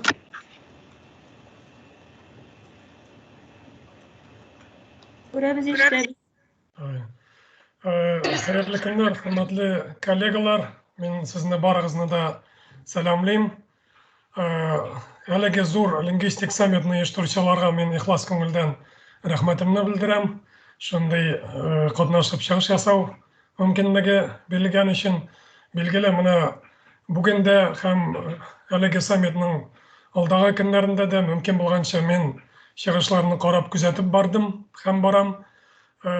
Бик зур кызыксыну уята, чөнки саммитның масштабы, күләме, анда катнашучыларның төрле илләрдән булулары һәм шушы тел белеменең төрле өлкәләрендә бик кызыклы нәтиҗәле тикшерүләр алып баруы, ул безнең барыбыз өчен дә күрәсең файдалы һәм инде бигрәк тә шушы татар тел белеме проблемаларын, татар филологиясе проблемаларын тикшерү кысаларында һичшиксез biz metodologiya яктан да ул тәҗрибәне үзебезнең эшебездә файдалансак, ул безнең шушы эшләгән юнәлешләребездә дә тикшерү, фәнни тикшерүләрне тагын да югарырак баскычка күтәрергә булышыр дип исәплим мин. Һәм инде менә бу лингвистик саммит кысаларында шунысы игътибарга лаеклы, татар филологиясе, татар тел белеме мәсьәләләрен тикшерү өчен аерым юнәлеш булдырылган. Һәм бу халыкара саммит кысаларында татар теленә шундай зур игътибар бирелүе мине шәхсән бик тә шатландыра һәм хәтерләвемчә саммитның ачылышында профессор Кибрик татар теленең инде киләчәк 23 елда үтәчәк зур лингвистик форум кысаларында да урын алуына игътибар итте. Коллегалар, менә телебезне шушындый халыкара дәрәҗәдә үтә торган зур чаралар кысаларында күтәреп, аның проблемалары турында фикер алышмасак, билгеле телебезнең үсеш мөмкинлекләре күпкә чиклерәк булыр иде. Шуңа күрә яңадан бер кат мин сезгә бу нисбәттән рәхмәтемне белдерәм. Инде чыгышым шулай ук минем русча әзерләнгән иде. Аны инде озакка сузмыйча мин русча яңгыратып китермен. Ләкин ничек кенә булса да, менә Гөлсат Раисовна, сезнең чыгышыгызда, аннары Әлфия Фуатовна сөйләде, тәрҗемә мәсьәләләре турында, мәгариф мәсьәләләре күтәрелде. Билгеле, булар барысы да телебезне саклау, өйрәнү, аның киләчәген кайгыртуга бәйле. Һәм минем чыгышымда менә сүзлекләр мәсьәләсенә карый. Сүзлекләр исә шулай ук телебезнең сүзлек байлыгын, аның лексик фразеологик байлыгын теркәп тасвирлау, аны киләчәк буыннарга тапшыру кебек зур әһәмиятле бурычын үти. Һәм инде безнең эшчәнлегебез бу юнәлештә азмы күпме шуңа өлеш кертә дип исәплибез. Инде русча дәвам итеп шуны әйтермен. Я представляю Болгарскую исламскую академию, хотя до последнего времени где-то около 15 лет работал в отделе лексикографии Института языка, литературы и искусства, хотя я продолжаю до сих пор работать. И мой доклад как раз связан с некоторыми новейшими лексикографическими проектами, которые реализованы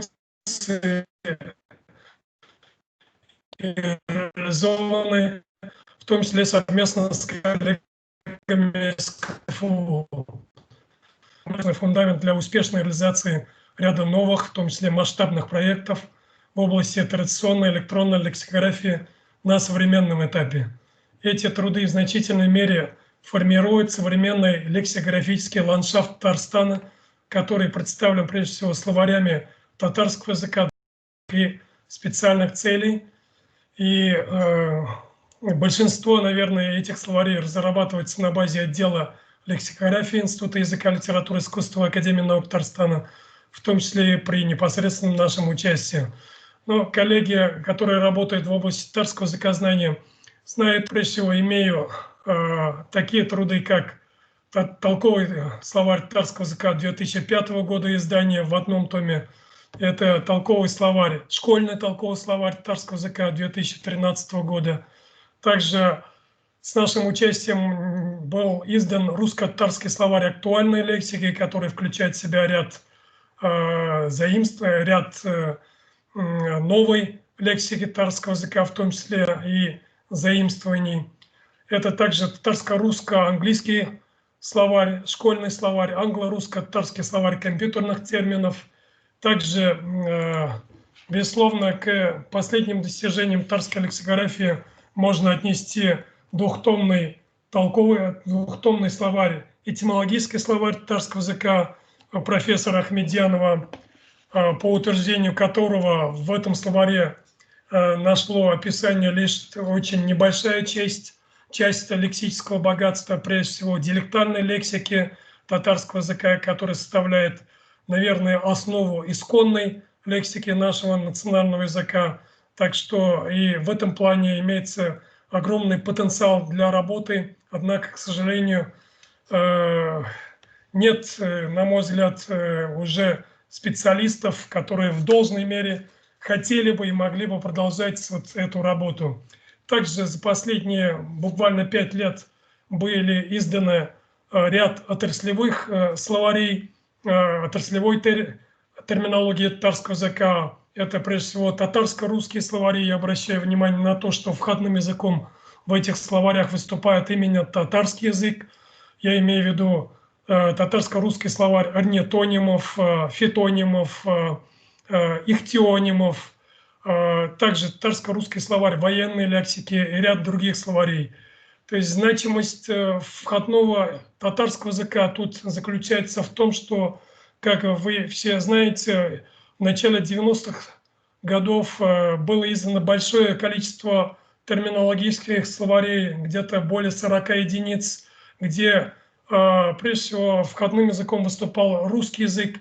Значит, такой подход себе, безусловно, хорош, однако во многих случаях не принимают во внимание исконную татарскую лексику, которая, когда составители словарей ориентируются на русскоязычный словник многих двуязычных русско-татарских словарей, выбывает из орбиты внимания. И вот составленные за последние несколько лет двуязычные терминологические словари как раз в максимальной степени учитывают и фиксируют именно прежде всего татароязычную исконную лексику терминологического характера.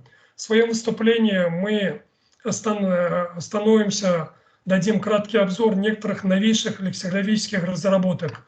В линейке нормативных словарей, кодификаторов норм современного словоупотребления следует выделить прежде всего 6-томный толковый словарь татарского языка, 5 томов которого уже изданы в 2015-2019 годах. В частности, я могу продемонстрировать вам буквально 5-й том данного словаря, достаточно объемный, 100 печатных листов. И электронная версия этих словарей наряду с более 30 словарями татарского языка также размещена в разложенном, расщепленном виде в открытом доступе на платформе ТАТЗ на сайте Академии наук. Это электронный фонд словарей татарского языка, о котором была речь и в рамках секционной работы данного саммита. Коллеги из КФУ также выступали с докладом об электронном фонде словарей, который разрабатывается совместно и с СИАЛИ имени Ибрагимова.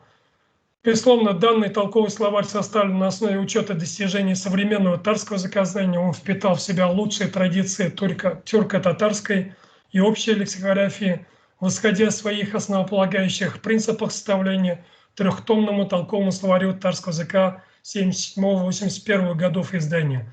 Это, наверное, наиболее успешный в своем роде лексикографический опыт советского и постсоветского периода в масштабах как национальной, так и всей тюркской лексикографии, который в свое время дал толчок к аналогичным разработкам и по другим тюркским языкам. Вместе с тем, данный новый словарь, безусловно, представляет новое поколение нормативного словаря толкового типа. Он включает в полной версии около 80 тысяч слов и фразеологических единиц, отражая тем самым наиболее широкую палитру основного словарного фонда лексико-фразеологического и промеологического богатства татарского литературного языка.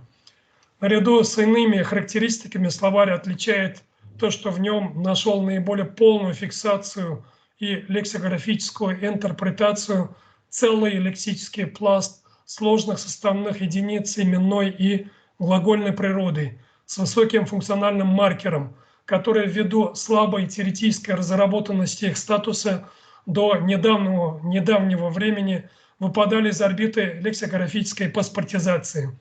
Между тем, как показывает исследовательский опыт, количество, например, только составных глаголов может достигать в татарском языке нескольких сотен тысяч единиц. Ну, откуда появляются такие цифры? В свое время еще профессор Ганиев четко указывал и обосновывал вот такое лексическое богатство татарского языка. Мы все знаем, что в татарском языке примерно насчитывается где-то около 15 тысяч основных смысловых глаголов. Вместе с тем, где-то около 30 глаголов могут выступать и в качестве вспомогательных глаголов, которые, соединяясь с смысловыми, могут образовывать составные глаголы. Таким образом, понятно, что не все из этих форм глагольных, которые теоретически можно образовывать, употребляются в реальной речевой практике. Отметить, что хотя бы 5 или 10 вспомогательных глаголов образовывают реально употребляемые большое количество составных именных глаголов, то, естественно, количество таких единиц может превышать действительно сотню тысяч. И вот указанный выше пробел в исследовании этих единиц во многом был восполнен благодаря многолетним научным изысканиям в области словообразования и лексикографии, в частности, профессора Фуата Ашаровича Ганиева. И практическим результатом его научной деятельности в этом направлении стал, в частности, издание толкового словаря составных глаголов татарского языка 2 томов. Естественно, в этом словаре нашло фиксацию лишь небольшая, как я уже сказал, часть вот этой глагольной лексики, которая, по сути, составляет огромное лексическое богатство татарского языка. В числе лингвистических словарей нормативно предписывающего типа особое место занимают орфографические и орфоэпические словари. Несмотря на то, что вопросы татарской орфографии периодически находят освещение как в отдельных публикациях, так и в особенности в словарях.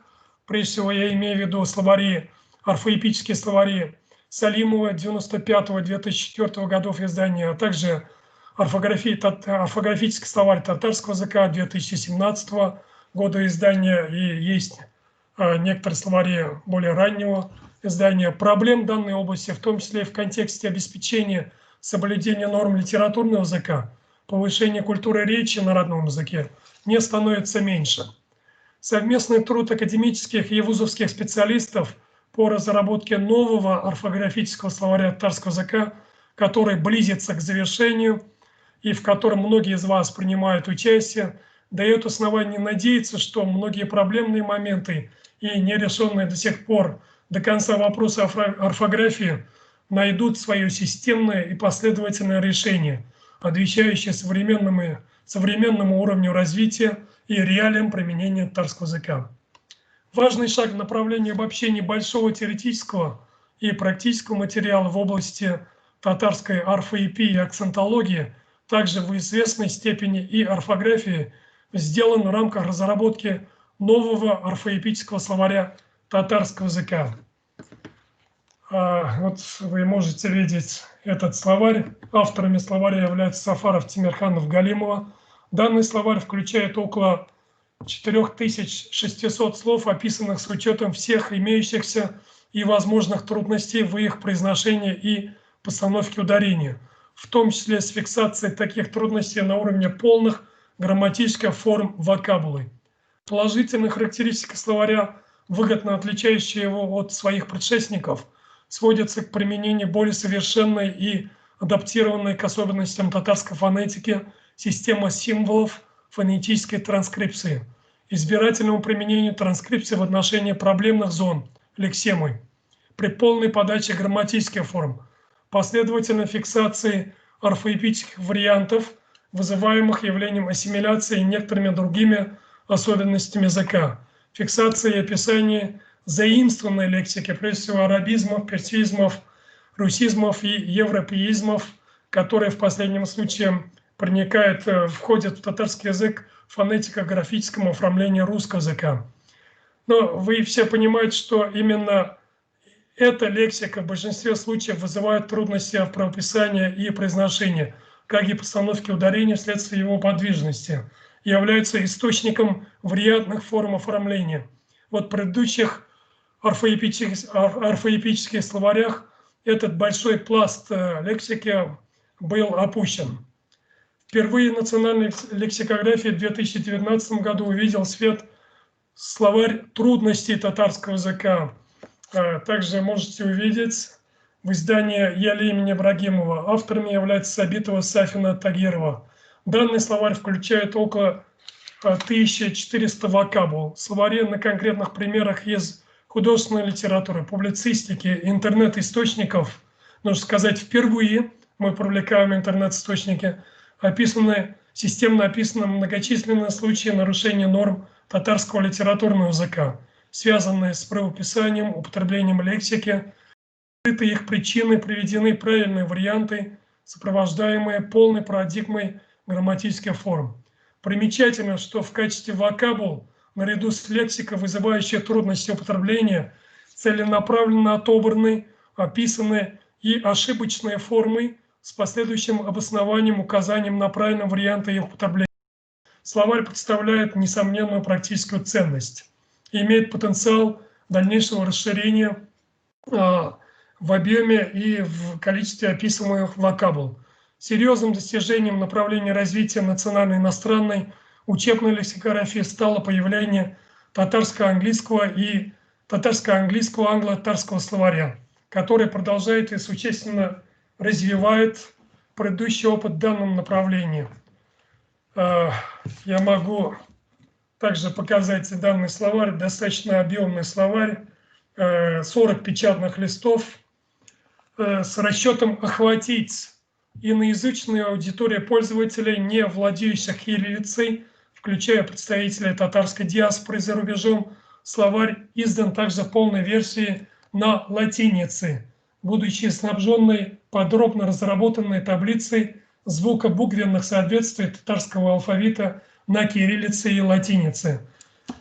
Но я должен сказать, что словарь был разработан и составлен в том числе и в качестве ответа на запрос на представителей татарской нации, проживающих в Америке, когда президент Минниханов был с официальным визитом в этой стране.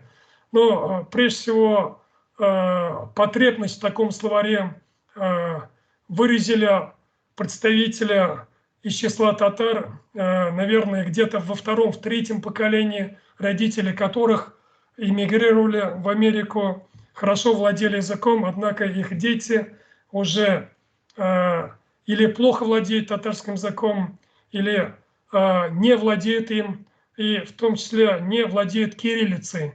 Поэтому я думаю, что вот с учетом и данной аудитории пользователей словарь, безусловно, будет представлять определенный интерес для изучения татарского языка. Каждый из двуязычных словарей насчитывает около 25 тысяч слов и выражений, включая 2000 фразеологических единиц, которые отобраны с целью охватить все актуальные тематические поля современной повседневной коммуникации. При этом сделан больший акцент на описание культурно-исторических реалий, наиболее ярко раскрывающих жизнь представителей татарской и английской лингвокультур.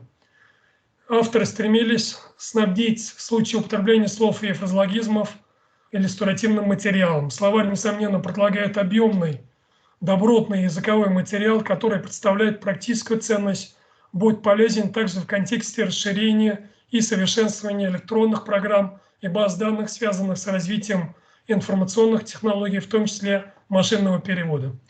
В целом лексикография, в том числе татарская лексикография, как и все сферы научного познания и человеческой жизнедеятельности, развиваются в направлении значительного расширения своих рамок, круговых объектов за счет обращения потенциала междисциплинарных связей, все более интенсивного освоения возможностей инфокоммуникационных технологий и нацеленности на максимальное удовлетворение запросов пользователей.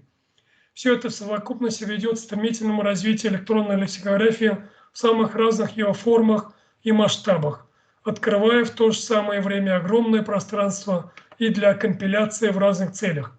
Между тем, компьютерные технологии, на наш взгляд, могут дополнять, но никак не ставить под сомнение авторитетность существования потенциала развития классических печатных словарных изданий, отражающих и приумножающих многовековые лексикографические традиции. Уважаемые коллеги, спасибо за внимание. Бекзур Ахмат.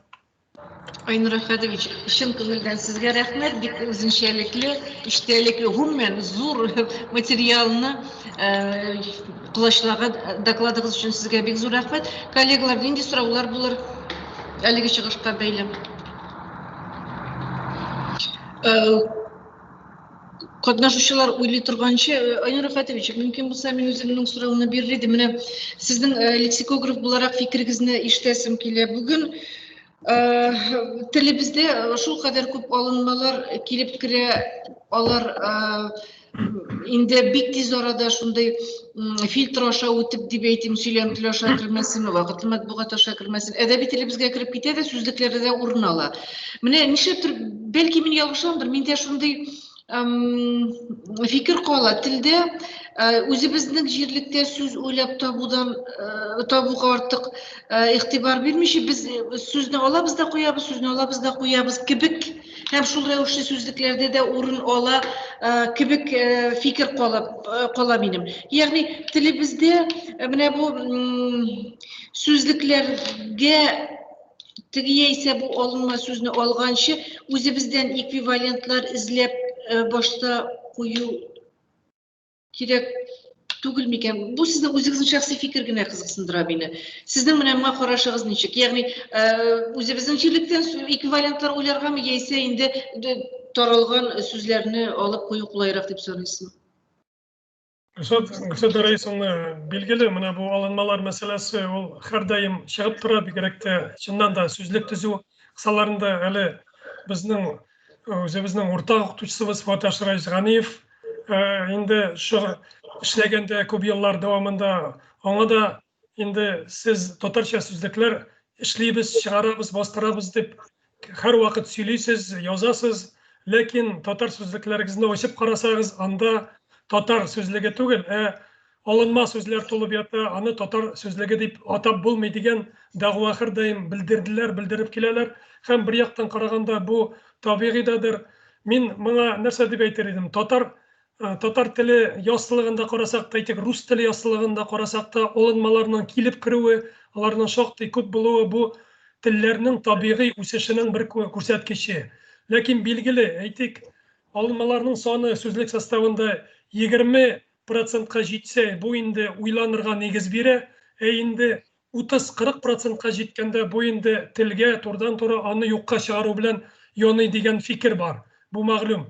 Ләкин карагыз, Ожеговның рус теле сүзлеген алып карасак, А хәрефенә анда ничә генә рус сүзен таба алырсыз икән.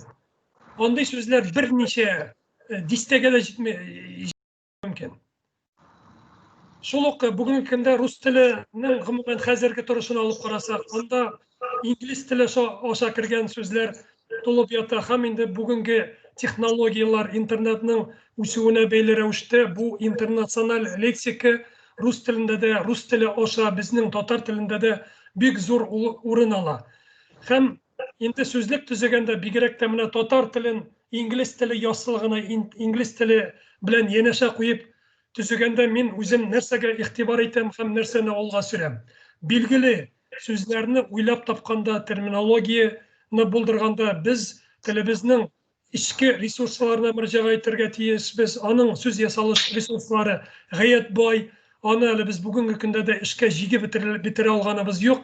Ләкин без уйлап табып тәкъдим иткәнгә карап кына сүз билгеле сөйләнгән кулланылышка кирип китмәскә дә мөмкин. Һәм күп кенә очракларда моның мисаллары бик күп 20-30 елларда бу юнәлештә шактый күп эшләнде, ләкин кумхуҗ кебек сүзләр кирип китә алмады. Ләкин сүзлекләрдә мин инде интернациональ алынма сүзне татар сөзі буларак тәкъдим итәм икән, аның янында янәшәсенә без инде татар теленең үз эчке ресурсларын файдаланып булдырылган лексиканы да теркибез.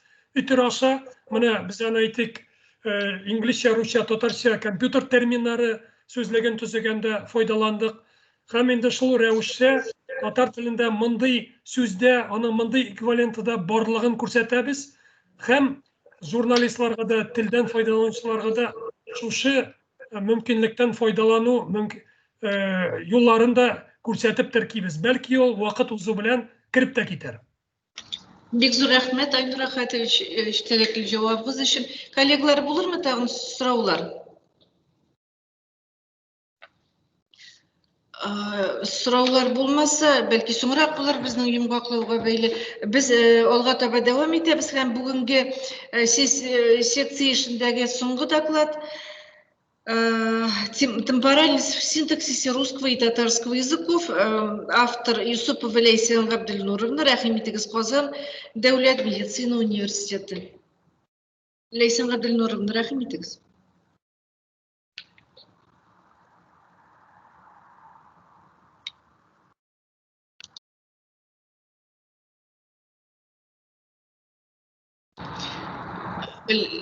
Лейсан Габделнуровна, ишетәсезме икән?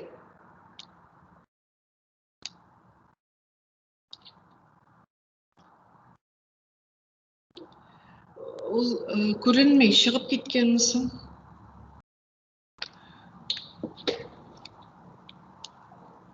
Бәйләнешкә кереп карасагыз иде, әгәр дә ул өзелдеме, әле яңа биредә иде, хәзер күрмим. Чыгып киткән ахыры. Бер 2 генә минут көтеп карыйк, җәмәгать, аннан соң инде керүче булмаса инде. Рәхим итегез, рәхим итегез. Ишетәбез, рәхим итегез. Тыңлыйбыз сезне, ишетәбез. Презентацияны карыйм.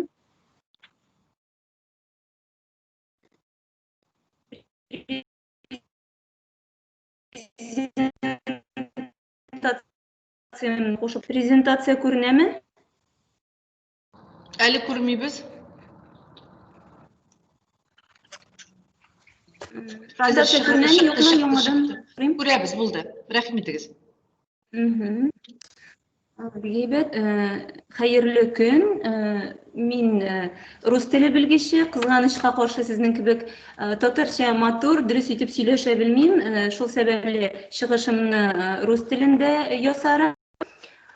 Добрый день, дорогие коллеги. Разрешите представить вашему вниманию доклад на тему «Темпоральность в синтаксисе русского и татарского языков». Что же такое темпоральность и как она выражается в... Темпоральность – это временная сущность явлений, отражение времени в картине мира человека. Время – это объективная категория и важная составляющая картины мира.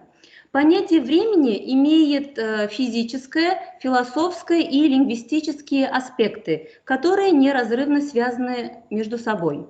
Под лингвистическим же аспектом времени понимается отображение некоторой модели реального времени в языке. Тарасова относит время к числу категорий, с помощью которых определяется соотношение между лингвистической и экстралингвистической деятельностью человека. То есть система временных значений является отражением общей модели временных отношений, передающей восприятие существования и действия индивида во времени, которое сложилось на протяжении всего существования человечества. Традиционно под темпоральностью это понимать систему всех языка. Категория времени, выраженная глаголами в форме прошедшего, настоящего и будущего времени, занимает основное место. Однако репрезентация времени выходит за пределы глагольной системы. И с этим современные лингвистики делят время на глагольное и неглагольное. Неглагольное время репрезентуется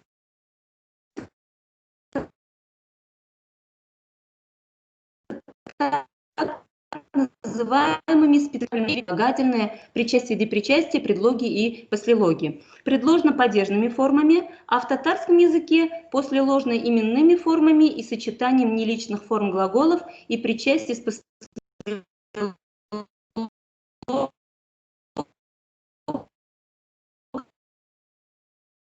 и послелогами. Не главное и тем, что синтактика и семантика глагольных форм не всегда совпадают.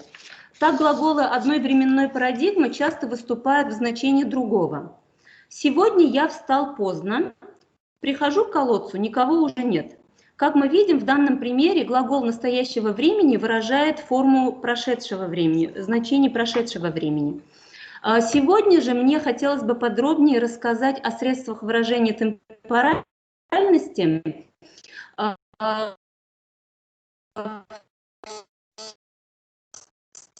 синтаксических конструктов. Основными средствами репрезентации темпоральности в простом предложении выступают обстоятельства, выраженные наречиями и предложно-падежные формы. В русском языке и аффиксы косвенных падежей, послелоги и послесложные слова в татарском языке.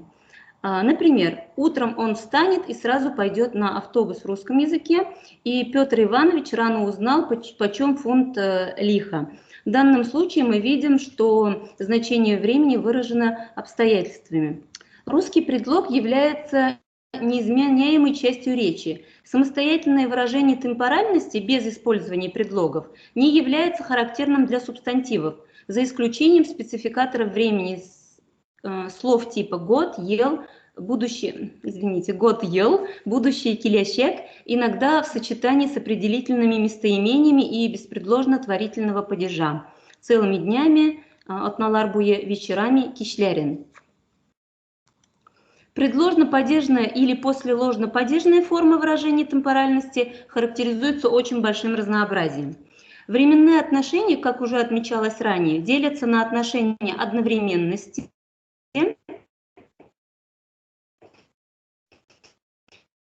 предшествование и следование. В русском языке при нас до протяжении через около, например, 6 часов, 6 часов на прошлой неделе, перед занятиями и так далее. Синтаксис пространственных и темпоральных отношений, что обусловлено многозначностью предлогов. Поэтому целесообразнее в данном случае говорить не об использовании предлогов, а об использовании предложно-падежных форм как о выразителях смысловых отношений.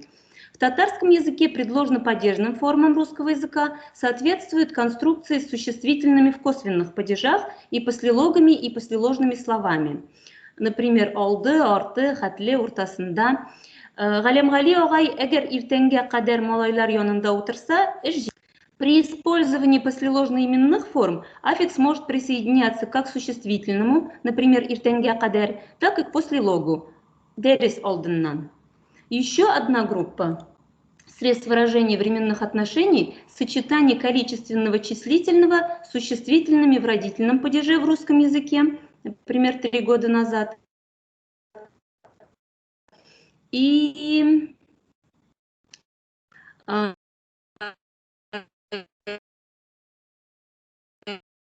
послелогами татар алты еш иде.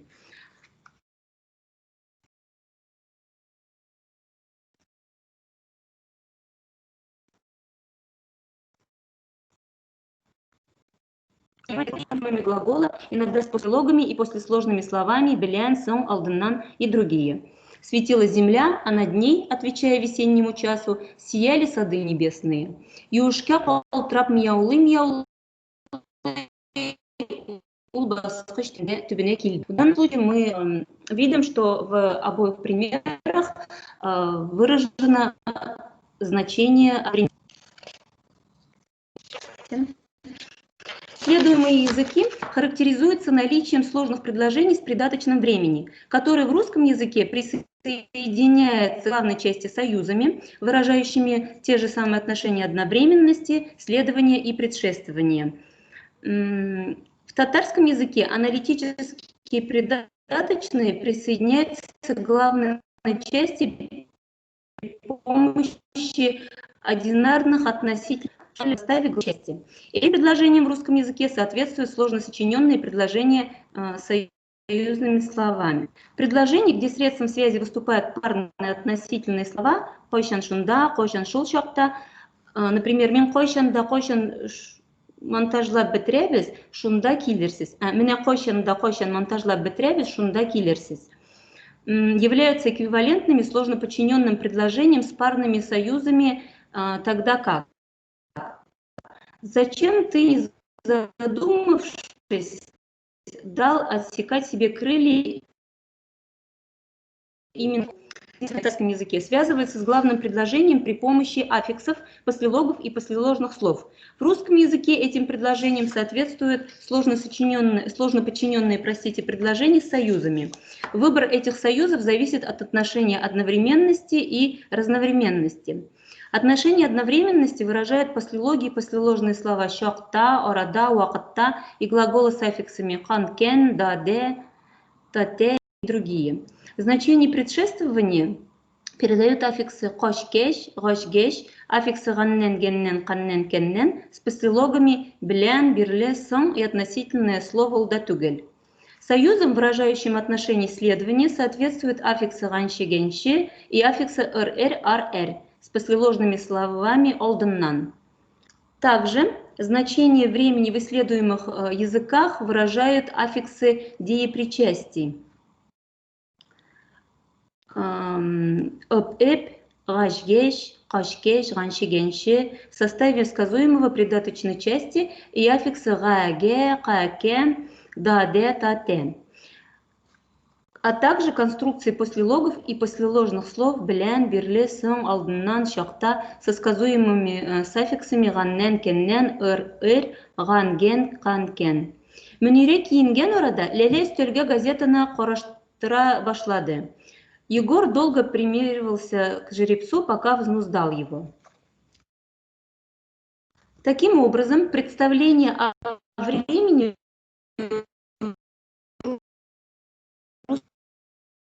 русского и татарского языков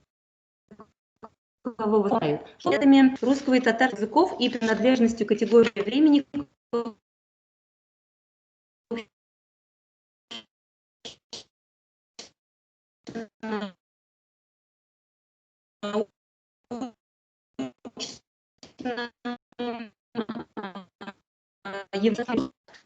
татарском языке существительные и глаголы с аффиксами косвенных падежей, как и с послелогами, так и без. При этом аффикс падежа может присоединяться и к существительному, и к послеложному слову. В сложных предложениях русского языка для выражения временных отношений преобладает использование союзов и союзных слов. А в татарском языке одинарных и парных относительных слов, а также аффиксов косвенных падежей сказуемого с послелогами и послеложными словами. Татарские послелоги служат средством связи как в простом, так и в сложном предложении. И в отличие от русских предлогов и союзов, могут присоединять аффиксы. Большое спасибо за внимание. Бигзур рахмет. Лейсан Гадилнурна.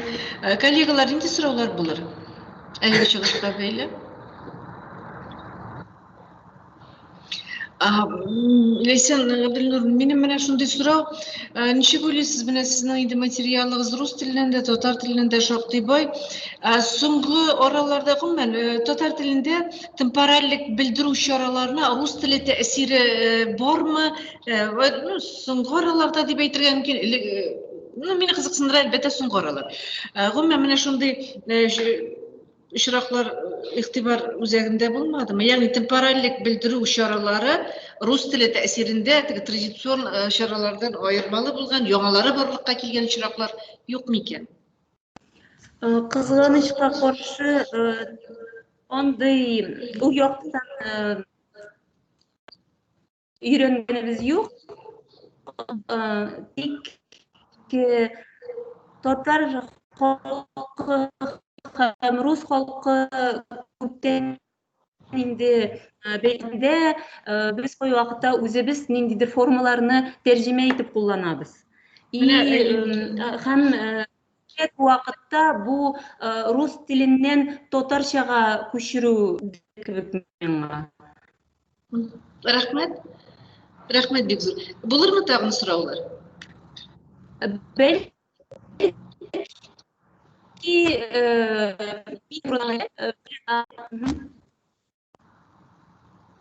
Biraz iştile bitmedi. Sonuç cümleniz ne yarar? Yarar. Dolayısıyla prinsipte ben cevabınızı anladım. Rahmet.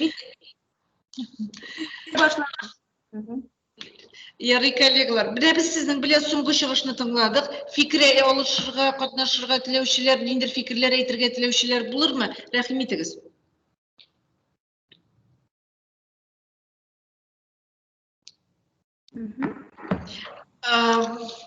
Men başlay turam, anda indi söz aýtuşylar bolsa, tagyn goşulursyz dip öýlem. Jemaat mene biz sizin bilen özübizden köp medeniýetli dünýäde tatar tili digen seksiýanyň işini tamamladyk. Iň birinçi ratda barygyzga da zor rahmetlerimizni жеткиресибиz kile. Eligi samit kısalarında bizning sektsiyada təqdim etilgen dokladlar gümmen türlü aspektlarına öz işine olaydı. Äminde bugün biz sizin bilen birgelep tыңlagan dokladlarda şulay tatar tilinin türlü dairelerde kullanılışçı tatar tilinin aktual problemleri, onun yaşayışına, teoretik meselelerine koragan çıgışlar buldu. Biz birinci çıgış Rezida Raviyev'nin çıgışından olup tatar tilinin okutu metodikası, onun diachronik planda dep aýtganda iştelikli analiz şundan soň bizning iki dokladybız bagyşlangan idi edebi eserlerge beýle tiliniň kullanylışyna, olar şundan da iştelikli diýen türlü rakurslarda garagan hem diskussiýa uýatgan çağışlarybız boldy. Mundan gola bizning bek iştelikli hem özüniň kulemi ýagyndan hem tirenligi ýagyndan ihtibarga laýyk Aynur Ahatowич Temirhanowyň doklady men eli garap oturdum. Bu mene bugünkü tatar leksikografiýasynyň yüzün, bugünkü turuşyn görsetken çygyş ekeni hem indi teoretik aspektde soňky dokladybız ol bizning Leýsen Gabdulnurowyň tatar hem çağıştırma planda temporallik bildirүү ýollaryna şunday jentikli analiz takdim etildi. Eligi dokladlarda köterilgen meseleler keleşekde de biz başka dairelerde, başka çygyşlarda da görübizdir dep öýlem. Hem olarny üstürүү mümkinligi, olarny tagында tiren aýtуу mümkinligi hiç şeksiz barlygyn asyzyklarga kirek. Rahim etigiz kollegalar, üstep nindir fikirler aýtasy bolsa, Aynur Ahatowich siz fikir aýtyrga jinasyz köp.